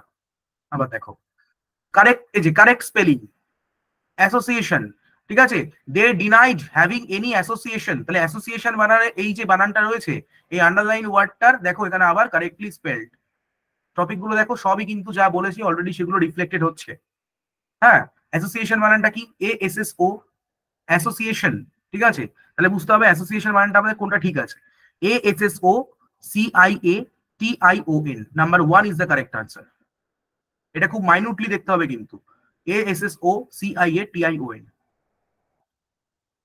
ওকে। আচ্ছা, এরপরে দেখো আবার হচ্ছে রিঅ্যারেঞ্জমেন্ট দিয়েছে, আমি রিঅ্যারেঞ্জমেন্ট অলরেডি করিয়ে দিয়েছি, এটা আমি করাচ্ছি না, আমি নতুন কোয়েশ্চেনে যাচ্ছি, এটা তোমরা অলরেডি একটু চেষ্টা করবে, যেভাবে বলে দিলাম তোমরা অবশ্যই পারবে। আচ্ছা, এরপরে দেখো একই রকম ভাবে অ্যাপ্রোপ্রিয়েট মিনিং, ওই যে রিপ্লেসমেন্ট অফ ওয়ার্ডস, সিনোনিম দিয়েছে দেখো, এই যে আন্ডারলাইন্ড ইডিয়াম দিয়েছে, দেখো এখানে ইডিয়ামটা দিয়েছে। Puja tried to explain the problem but soon she tied herself up in knots, অর্থাৎ এই tied herself up in knots, এই যে এক্সপ্রেশনটা ব্যবহার করা হয়েছে, এই ইডিয়ামটার এখানে মানে কি রয়েছে, এটা আমাদের খুঁজে বার করতে হবে, ওকে। তাহলে কি রয়েছে দেখো, এটার মানে হচ্ছে দেখো বিকাম ভেরি কনফিউজড, অর্থাৎ এই যে নাম্বার 2, এটা এগুলো আমাদেরকে একটু মুখস্থ করতে হবে, যে Puja try to explain the problem, কিন্তু পূজা অনেক চেষ্টা করলো যে এই প্রবলেমটা কি, তার সেই সমস্যাটা কি সেটা সমাধান মানে এক্সপ্লেন করা, বর্ণনা করার জন্য। But soon she tired herself up in knots, কিন্তু সে কিন্তু বেঁধে গেল বা সে বলতে পারলো না, কারণ সে কনফিউজড হয়ে গেল। তাই ওই জন্য বলছে become very confused when you are trying to explain something. দেখো এটা বোঝাই যাচ্ছে, পড়েই বুঝতে পারলাম যে এই যে you are trying to explain something, এই যে বাট যেটা বলে দিল, বাটকে দেখে আমাদের বোঝা উচিত ছিল বাট হচ্ছে একটা কন্ট্রাডিকশন নিয়ে আসে, কন্ট্রাডিকশন নিয়ে এসছে। কারণ বাটটা যদি তোমরা পড়ো, বাট হচ্ছে এমন একটা কনজাংশন, আমরা যখন কনজাংশন পড়বো আরো ডিপলি তখন বলবো, ঠিক আছে, এটা একটা অ্যাডভার্সেটিভ কনজাংশন, অর্থাৎ এ সবসময় একটা কন্ট্রাস্ট তৈরি করে, এই বাক্যে একটা কন্ট্রাস্ট তৈরি করে, তাই জন্য এটা অ্যাডভার্সেটিভ কনজাংশন হয়ে যায়। তো সেখানে দেখে আমরা বোঝা উচিত ছিল। আচ্ছা, এরপরে দেখো একই রকম ভাবে, আচ্ছা অ্যাপ্রোপ্রিয়েট অপশন আমি আর বলছি না, কারণ এই একই রকম ভাবে সিনোনিমের মতো দিয়ে দিয়েছে আবার, এটা অলরেডি তোমাদেরকে ডিসকাস করে দিয়েছি। এই যে ইনকালকেট ওয়ার্ডটাকে রিপ্লেস করাতে হবে কোনো একটা শব্দ দিয়ে। আচ্ছা, এবার আমরা চলে যাই একটু। আচ্ছা, এবার এরার কারেকশন, আমরা এরার কারেকশনটা করিনি। নাম্বার 70, নাম্বার 70 দেখো, নিতু হ্যাভ বিন। বুঝতেই পারছো সাবজেক্ট কি রয়েছে, সাবজেক্ট রয়েছে third person singular number, third person singular number. তাহলে বুঝতেই পারছো এটা বা থার্ড পারসন সিঙ্গুলার নাম্বার, বা যেহেতু সাবজেক্ট যদি সিঙ্গুলার হয়ে থাকে তাহলে ভার্বটা কি হবে। আমি তোমাদেরকে ক্লাসে বলবো যে ভার্বের ক্ষেত্রে আমরা যেটা ছোটবেলা থেকে করে এসেছি, অনেকে শিখিয়ে এসছে, যে ভার্ব কখনো সিঙ্গুলার হয় না, প্লুরালও হয় না। আমরা নাউনের উপরে ডিপেন্ড করি এটা হয়ে থাকে। যেহেতু নাউনটা এখানে নিতু রয়েছে, তাহলে এখানটায় হ্যাভ বিন হবে না, তাহলে এটা হওয়া উচিত ছিল হ্যাজ বিন। এটা আমি ক্লাসে তোমাদেরকে তখন আমরা এক্সপ্লেন করব। এখন জাস্ট তোমাদের একটা আভাস দিয়ে রাখলাম যে ভার্ব কি, ভার্ব কখনো সিঙ্গুলার বা প্লুরাল হয় না, এটা ডিপেন্ড করে সাবজেক্ট কি আছে, সাবজেক্ট কি সিঙ্গুলার আছে নাকি প্লুরাল আছে, এটা হচ্ছে মেইন ব্যাপার। আচ্ছা, নেক্সট ওয়ান দেখো, কারেক্ট, এই যে গ্রামাটিক্যালি কারেক্ট সেন্টেন্স, এই যে ইমপ্রুভমেন্ট, ইমপ্রুভমেন্ট বলেছিলাম, এইটিনে হচ্ছে ইমপ্রুভমেন্ট। ইমপ্রুভমেন্টটা দেখো, দ্য পার্টিসিপেন্টস অফ দ্য, এই যে the participants of the competition, ভালো করে বোঝো, পার্টিসিপেন্টস আছে, পার্টিসিপেন্টস, তাহলে এ হচ্ছে মেইন সাবজেক্ট। এই অফ থেকে শুরু করে যেটা রয়েছে অফ দ্য কম্পিটিশন, এর আগে এটা হচ্ছে কি একটা প্রেপোজিশনাল ফ্রেজ হিসেবে ব্যবহৃত হয়। প্রেপোজিশনাল ফ্রেজের আগে যে থাকবে সে হচ্ছে মেইন সাবজেক্ট হয়। অর্থাৎ এখানে কিন্তু পার্টিসিপেন্ট যদি প্লুরাল রয়ে থাকে তাহলে ভার্ব দেখতে হবে, এখানে ইজ আছে, তাহলে এটা হবে না, এটা হবে না, ইজ আছে। আর কোথায় আছে, এই যে number 3 is the correct answer. তাহলে এটা কিন্তু গ্রামাটিক্যাল পার্ট। গ্রামার, যে গ্রামার ভালো করে পড়বে এখানটাতে তারা কিন্তু পারবে। আচ্ছা, একই রকম ভাবে সেন্টেন্স রিঅ্যারেঞ্জমেন্ট দেখেছো, এখন রিঅ্যারেঞ্জমেন্ট দেখো দুটো করে এসে গেছে কিন্তু, তাহলে সিনোর অ্যান্টোনিম কিন্তু কমে গেছে, 2 থেকে 3টেও কিন্তু আমরা দেখতে পাচ্ছি রিঅ্যারেঞ্জমেন্ট। আচ্ছা, এবার দেখো আরেকটা, দেখো ওখানে রয়েছে ওয়ান ওয়ার্ড সাবস্টিটিউশন, দেখতে পাচ্ছ one word.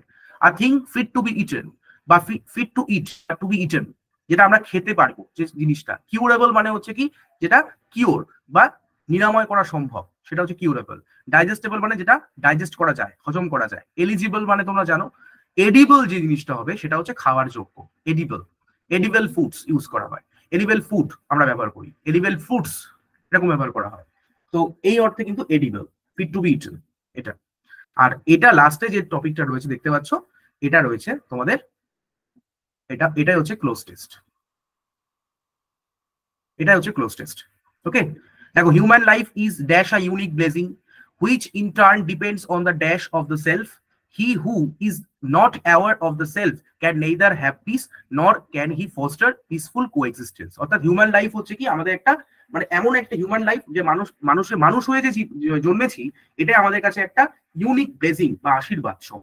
which in turn depends on the dash of the self, এবং সেটা আমাদের কি, আমাদের উপর নির্ভর করে, বা আমরা কেমন ভাবে আমরা লাইফটাকে এনজয় করছি বা লাইফটাকে লিড করছি তার উপর ডিপেন্ড করে।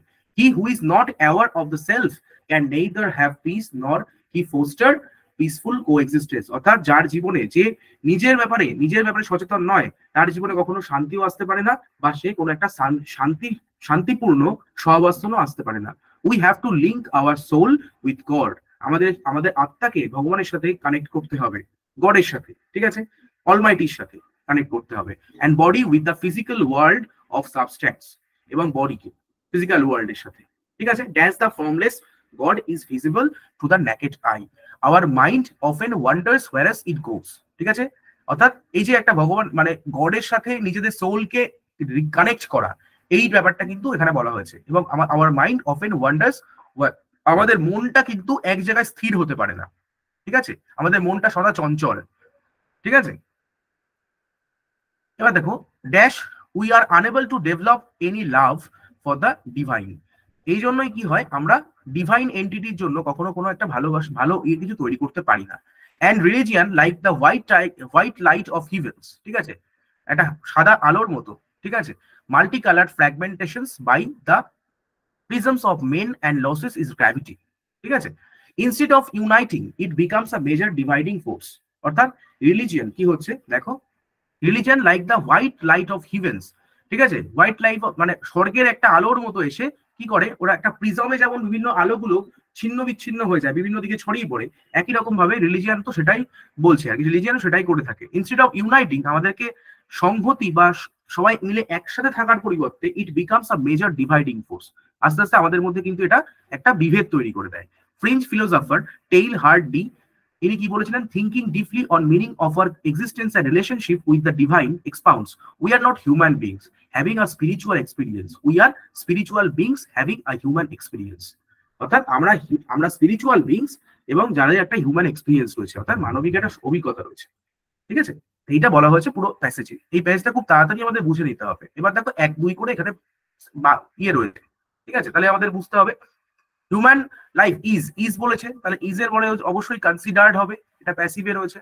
তারপরে দেখো on the dash of the self, এটা বুঝতেই পারছো, on the dash of the self হতে গেলে on the awareness of the self, আমাদের নিজেদের ব্যাপারে সচেতন হতে হবে। নাম্বার 3 দেখো ড্যাশ দ্য ফর্মলেস গড, ঠিক আছে, অর্থাৎ ড্যাশ দ্য ফর্মলেস গড মানে কি, সিন্স দ্য ফর্মলেস গড, ঠিক আছে। নাম্বার 4 24 দেখো কি হতে পারে, 24 এ দেখো 24 আচ্ছা, as a result we are unable to develop, তার মানে নিশ্চয়ই এর ফলশ্রুতি ভাবেই বা এর ফলশ্রুতিতে আমরা কি করতে পারি, এটা হবে। আচ্ছা লাস্টে দেখো কি রয়েছে, select the most appropriate option to the number 5, তাহলে এর জন্য কি হয়, আমরা যার জন্য ড্যাশ মাল্টি কালার্ড ফ্র্যাগমেন্টেশনস, বুঝতেই পারছো, আমি অলরেডি বললাম রিলিজিয়ান আমাদেরকে কি করে বিভেদ তৈরি করে দিচ্ছে, তাহলে আমরা কি হচ্ছি, অবশ্যই কি হবে, ব্রেক ইনটু, আমরা বিভিন্ন জায়গায় ভেঙে যাচ্ছি। অর্থাৎ রিলিজিয়ান আমাদেরকে সেই হিউম্যানিটি, আমরা যে ইউনিটি তৈরি করবে তার বদলে আমাদের ডিভাইড অ্যান্ড রুল পলিসি তৈরি করে দেয়, অর্থাৎ আমাদের মধ্যে যে এই যে মেলবন্ধন সবাই একসাথে থাকবো সেই জিনিসটাকে নষ্ট করে দেয়। এইটা হচ্ছে ক্লোজ টেস্ট। দেখো অনেকটা ফিল ইন দ্য ব্ল্যাঙ্কস এর মতোই, ফিল ইন দ্য ব্ল্যাঙ্কস যেমন একটা বাক্য থাকে তার মাঝে একটা করে গ্যাপ দেওয়া থাকে, এটা ওই একই রকম ভাবে এত বড় একটা প্যাসেজ দেওয়া থাকবে, তার সাথে এরকম বিভিন্ন ড্যাশ দেওয়া থাকবে বা ব্ল্যাঙ্ক স্পেস দেওয়া থাকবে, সেগুলো পূরণ করতে হবে। তো এই ছিল তোমাদের আর কি প্রিভিয়াস ইয়ার অ্যানালিসিস এবং তার সাথে তোমাদের ওভারঅল ডিসকাশন। তোমাদের জন্য আরো আমি কিছু পরে কোয়েশ্চেন দিয়ে রেখেছি, তোমরা অবশ্যই বাড়িতে এটা প্র্যাকটিস করবে। আর আশা করি তোমাদের আজকের সবকিছু নিয়ে তোমাদের ডিসকাশনটা ফুলফিলড হয়েছে এবং তোমরা সবাই বুঝতে পেরেছো। এবার যদি তোমাদের কোনো প্রশ্ন থাকে তোমরা অবশ্যই জিজ্ঞেস করতে পারো, যদি কোনো ডাউট থাকে এখনো স্টিল, তাহলে তোমরা অবশ্যই জিজ্ঞেস করতে পারো।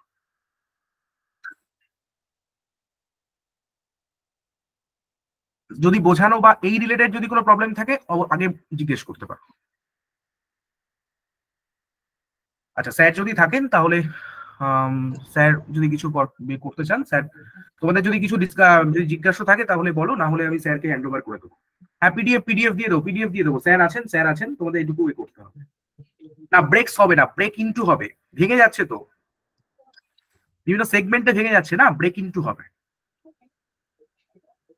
মানে ব্রেক ইনটু মানে শুধুমাত্র কিন্তু ওই যে টু এন্টার এটা কিন্তু নয়, হ্যাঁ তোমরা ভাবছো কি ব্রেক ইনটু মানে by force, to enter by force, এই একটাই মানে হয় এরকম নয়, ঠিক আছে, অনেক অনেক অর্থে হয়, ঠিক আছে। যদি তো বিগিন টু ইউজ কোনো কিছু একটা জিনিস শুরু করা এই অর্থে হয়, আবার কোনো কিছু একটা প্রফেশন বা বিজনেসে ঢুকেছো সেটাকে তুমি সাকসেসফুলি তৈরি করেছো, সেটা আপনি হ্যাঁ ব্রেক ইনটু করলাম, একদম ব্রেক ইনটু করেছি, ব্রেক ইনটুই হবে, ঠিক আছে, সেগমেন্টে ভেঙে যাচ্ছে সেটা, তাই জন্য ব্রেক ইনটু করলাম।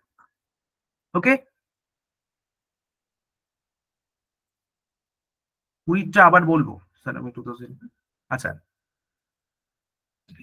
হ্যাঁ ইংলিশ তুমি পারবে, এবার পারবে।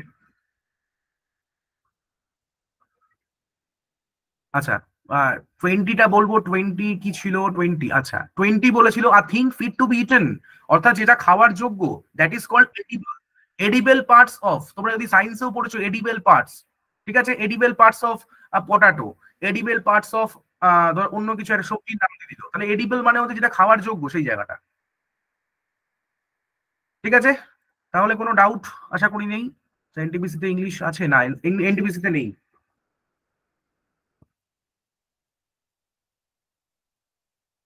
আচ্ছা, একদম আছি আছি ভাই, আছি আছি, কোনো অসুবিধা নেই। প্লিজ লাস্ট কোয়েশ্চেনের আরেকবার দেখুন। ব্রেক ইনটু করলেন তো আপনি, প্লিজ। এটা কি পেইড ব্যাচ?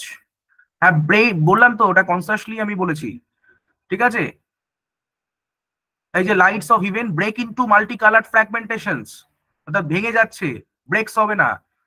ঠিক আছে, এটা ব্রেক ইনটু, ও আচ্ছা ব্রেকস ইনটু, আচ্ছা আচ্ছা ব্রেক, হ্যাঁ ব্রেকস ইনটু হবে, ঠিকই আছে। অ্যান্ড রিলিজিয়ান লাইক, এই যে রিলিজিয়ান ভালো করে বোঝো, এখানে সাবজেক্ট কি আছে? সাবজেক্ট আছে রিলিজিয়ান লাইক। এই লাইক মানে হচ্ছে এই লাইকের আগে অব্দি যেটা থাকবে, এই যে লাইক, এটা একটা নিয়ম, ইংরেজির ক্ষেত্রে নিয়ম আছে যে লাইকের আগে যে থাকবে সে হচ্ছে মেন সাবজেক্ট হবে। এটা মেন সাবজেক্ট, এটা মেন সাবজেক্ট, তাহলে মেন সাবজেক্ট সিঙ্গুলার রয়েছে, তাহলে ভার্বটাও কিন্তু কি হতে হবে? অ্যাকর্ডিং টু দ্যাট সাবজেক্ট হবে। তাহলে রিলিজিয়ান এখানে কিন্তু হিভেন্সটা হচ্ছে এই যে like the white light of events, এটা কিন্তু মেন সাবজেক্ট নয়, এটা মেন সাবজেক্ট রিলিজিয়ান। রিলিজিয়ানের পরে যে লাইক থাকবে, লাইক ওয়ার্ডের সবসময় মনে রাখতে হবে লাইক ওয়ার্ডে যে আগে থাকে সে মেন সাবজেক্ট হয় এবং তাকে দেখেই ভার্ব বসে, তার জন্য ব্রেকস ইনটু হবে। কোনো ডাউট নেই, একদম ঠিকঠাক আছে।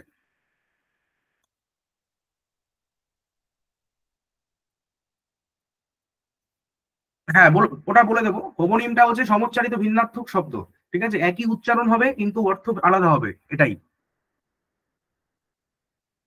ওকে স্যার, স্যার যদি থাকেন তাহলে স্যার আহ, আপনি বলতে পারেন স্যার। হ্যাঁ, চ্যাপ্টার ওয়াইজ ক্লাস হবে, সব ওই ব্যাপারগুলো সব স্যার বলে দেবেন। ঠিক আছে, থ্যাংক ইউ স্যার।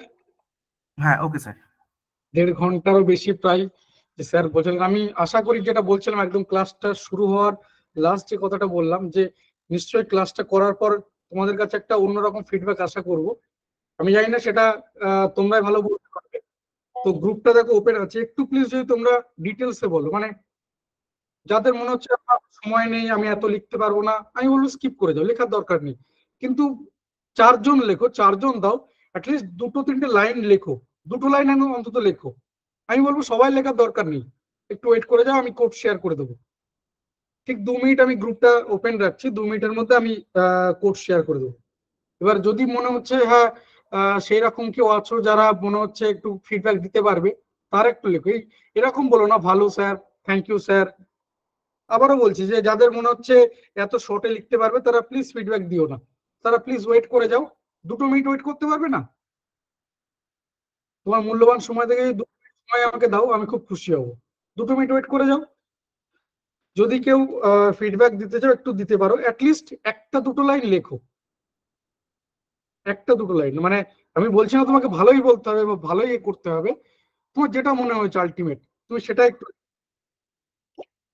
সেটা একটু প্লিজ লেখো।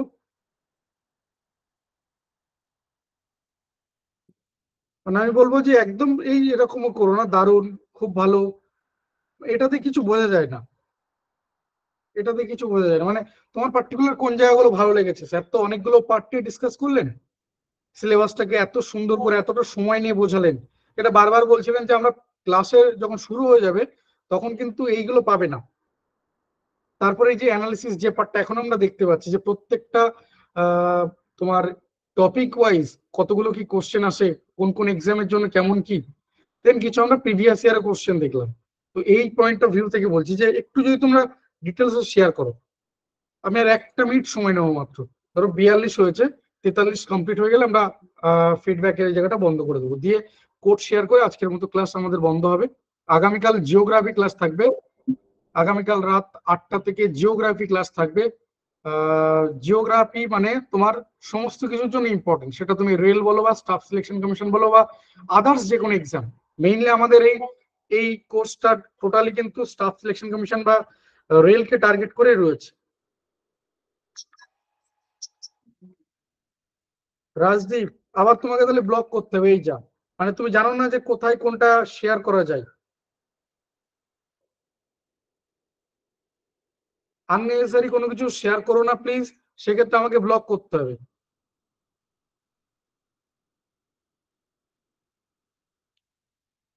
তুমি যদি ভুলে যাও যে এটা কোন গ্রুপ, কোথায় কি শেয়ার করা যায়, এটা যে জানো না, তাহলে বলবো ভাই আগে ওটাকে দেখো, ওই জায়গাটা গুলো ভালো করে শেখো। আমাকে না পেলেও তুমি অনেক অনেক অনেক ইয়ে পেয়ে যাবে, যারা তোমাকে হাত ধরে ঠিক পৌঁছে দেবে। চলো আমি গ্রুপটা তাহলে বন্ধ করছি, 5-6 সেকেন্ড সময় রয়েছে, তো বন্ধ করে দেন আমি কোড শেয়ার করে দিচ্ছি তোমাদের সাথে।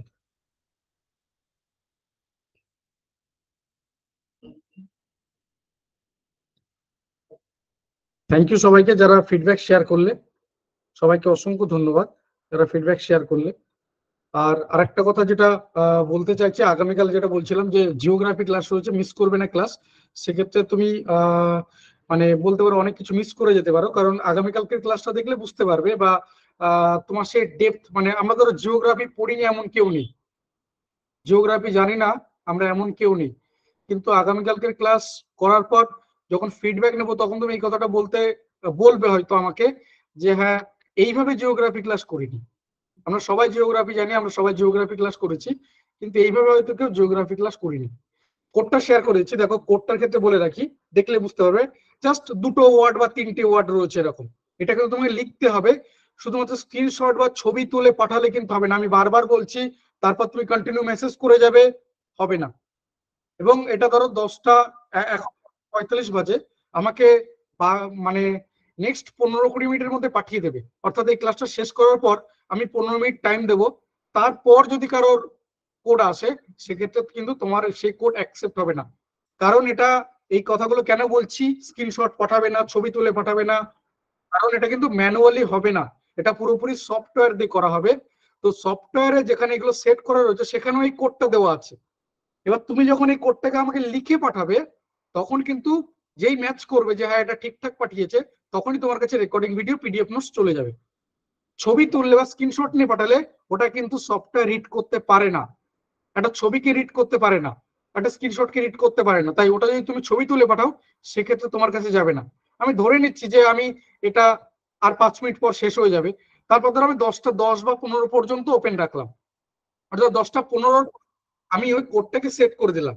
দেওয়ার পর তারপরে যদি তুমি কোড পাঠাতে থাকো, সেক্ষেত্রে কিন্তু তোমার টার নেবে না, কারণ 10টা 15 পর্যন্ত যারা যারা কোড পাঠাবে তাদেরটাই কিন্তু নেবে। একটু তোমরা কমেন্ট করা বন্ধ করো ভাই, একটু শোনো কথাগুলো। আমাদের এই প্রবলেমটা এইটাই প্রবলেমটা, যে তুমি শোনো কম বলো বেশি, শোনো কম বলো বেশি, এত কথা কোথায় তুমি খুঁজে পাও?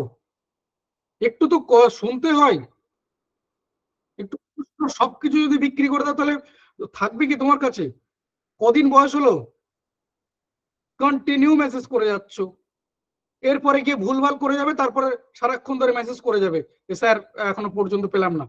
একটা হোয়াটসঅ্যাপের নাম্বারের উপর যদি ভাবো যে এখনো প্রায় 150 জন মতো রোজ, আমি ধরে নিচ্ছি 150 জন একটা হোয়াটসঅ্যাপে একটা না মেসেজ করে যাও, তাহলে কি হতে পারে সেই নাম্বারটা বুঝতে পারছো? শুনবে না, যার মনে হচ্ছে দরকার নেই, তুমি খুব ব্যস্ত রয়েছো, প্লিজ চলে যাও, থাকবে না। কে ধরে রেখেছে তোমাকে? এই ধৈর্যটুকু নেই। আমি লাস্ট বার বলছি, যে যে কোডটা দেওয়া হবে সেটা তোমাকে টাইপ করে লিখে পাঠাতে হবে, স্ক্রিনশট বা ছবি তুলে পাঠালে হবে না। নেক্সট 15 মিনিট পাঠিয়ে দেবে, কারণ এই ক্লাসটা শেষ হওয়ার পর আমি 15 মিনিট পর্যন্ত ওয়েট করব। তারপর যদি কারো কোড আসে, তার ক্ষেত্রে কিন্তু বা তার কাছে কিন্তু রেকর্ডিং ভিডিও পিডিএফ নোটস যাবে না। আর আরো একটা কথা, বারবার মেসেজ করার দরকার নেই, তুমি শুধু কোডটা পাঠাবে, তোমার নাম, তোমার পরিচয়, অন্য কিচ্ছু পাঠাবে না, কিচ্ছু লিখবে না প্লিজ। সবার কাছে আমি বিনীত রিকোয়েস্ট যে অন্য কোনো কিছু লিখবে না, কারণ একটা নাম্বারের উপর এতগুলো মেসেজ একসঙ্গে ঢুকবে। তো প্লিজ কেউ কোনো কিছু লিখবে না, শুধুমাত্র কোডটুকুই লিখবে, যে কোডটা দেওয়া হচ্ছে সেই কোডটুকুই লিখবে, আদার্স কোনো কিছু লিখবে না। এটা যদি হতে থাকে, আমি যদি দেখি, ম্যানুয়ালি আমি তাকে ব্লক করে দেবো, যে তুমি কালকে থেকে কোড পাঠাতে পারবে না। শুনতে খারাপ লাগতে পারে, বাট এটা খুব সত্যি। যে আমরা ধরো গত সপ্তাহে এরকম একটা তোমার ইয়ে এরকম একটা সেশন করে উঠেছি, সেখানে একই রকম হচ্ছে, নাম্বারের উপর চাপ ছিল, তাহলে পরে তো এই নাম্বারটা বন্ধ করে দেবে বা কাজ করা বন্ধ করবে। তো সেই জন্য বলছি, তোমার কোনো পরিচয় লিখতে যাবে, কিচ্ছু লিখবে না, শুধুমাত্র কোড লিখবে, তার বাইরে কিছু লিখবে না। এটা তোমার কাছে আমার বিনীত রিকোয়েস্ট থাকলো, বিনীত রিকোয়েস্ট থাকলো, এতটা রিকোয়েস্ট করে বলছি। কিন্তু এটাই যদি তুমি বারবার করতে থাকো, স্যার রেকর্ডিং ভিডিও দিন, পিডিএফ নোটস দিন, ঠিক দেখবে আধ ঘন্টা পর 1 ঘন্টা পর বেশ কিছু মহামানব রয়েছে যারা এটা করতে থাকবে, স্যার রেকর্ডিং ভিডিও পেলাম না, পিডিএফ নোটস পেলাম না। আরে ভাই তোমার দায়িত্ব তো শুধু তোমার নিজের, আমার দায়িত্ব তো এই 150 জন স্টুডেন্টের, এইটুকু বুঝবে না? আমি বারবার বলছি, যেটা এই ঘটনাগুলো ঘটে থাকে বলে আমি তোমাদের কাছে বারবার, যদি বলে একবার হাত জোড় করে বলতে পারি, কিন্তু প্লিজ আননেসেসারি মেসেজ করবে না, বারবার মেসেজ করবে না। রেকর্ডিং ভিডিও পিডিএফ নোটস আজ রাত্রের মধ্যে তোমার কাছে চলে যাবে, যেমনটা গতকাল গেছিল। আজ রাত্রেবেলা 12:30, 1টা, 2টো যাই হোক না কেন, আমি নিজে জেগে থেকে সেগুলোকে পাঠিয়ে দেবো। কিন্তু প্লিজ আদার্স কোনো মেসেজ করবে না, প্লিজ অন্য কোনো কিছু লিখবে না। আমি কোডটা শেয়ার করছি, শুধুমাত্র টাইপ করবে। যারা বুঝতে পারোনি আমি তাদের জন্য আর বলতে পারলাম না। এটাই হচ্ছে কোড, কনসেপ্ট ইজ পাওয়ার, শুধু এটুকু টাইপ করবে, কনসেপ্ট ইজ পাওয়ার। এইটাকে শুধু টাইপ করে এই নাম্বারটাতে পাঠাবে, অন্য কোনো নাম্বারে পাঠালে কিন্তু হবে না, শুধুমাত্র এই নাম্বারটা 9804418987। তুমি যে গ্রুপে রয়েছো সেই গ্রুপে অ্যাডমিন এই নাম্বার আছে, তাই এই নাম্বারে শুধুমাত্র কোডটা পাঠাবে, এই নাম্বারটাতে। আশা করি সবাই দেখতে পাচ্ছ, আশা করি সবাই কোড দেখতে পাচ্ছ, কনসেপ্ট ইজ পাওয়ার। আর নাম্বারটা রয়েছে 9804418987। শুধুমাত্র এইটুকুই টাইপ করবে, অন্য কোনো কিছু লিখবে না, কনসেপ্ট ইজ পাওয়ার, শুধু এইটুকু টাইপ করবে আর পাঠাবে হচ্ছে 9804418987। হোয়াটসঅ্যাপ করবে, হোয়াটসঅ্যাপ ছাড়া অন্য কোনো মোডে পাঠাবে না, অর্থাৎ টেক্সট করলে বা টেলিগ্রাম করছো এরকম কোনো কিছু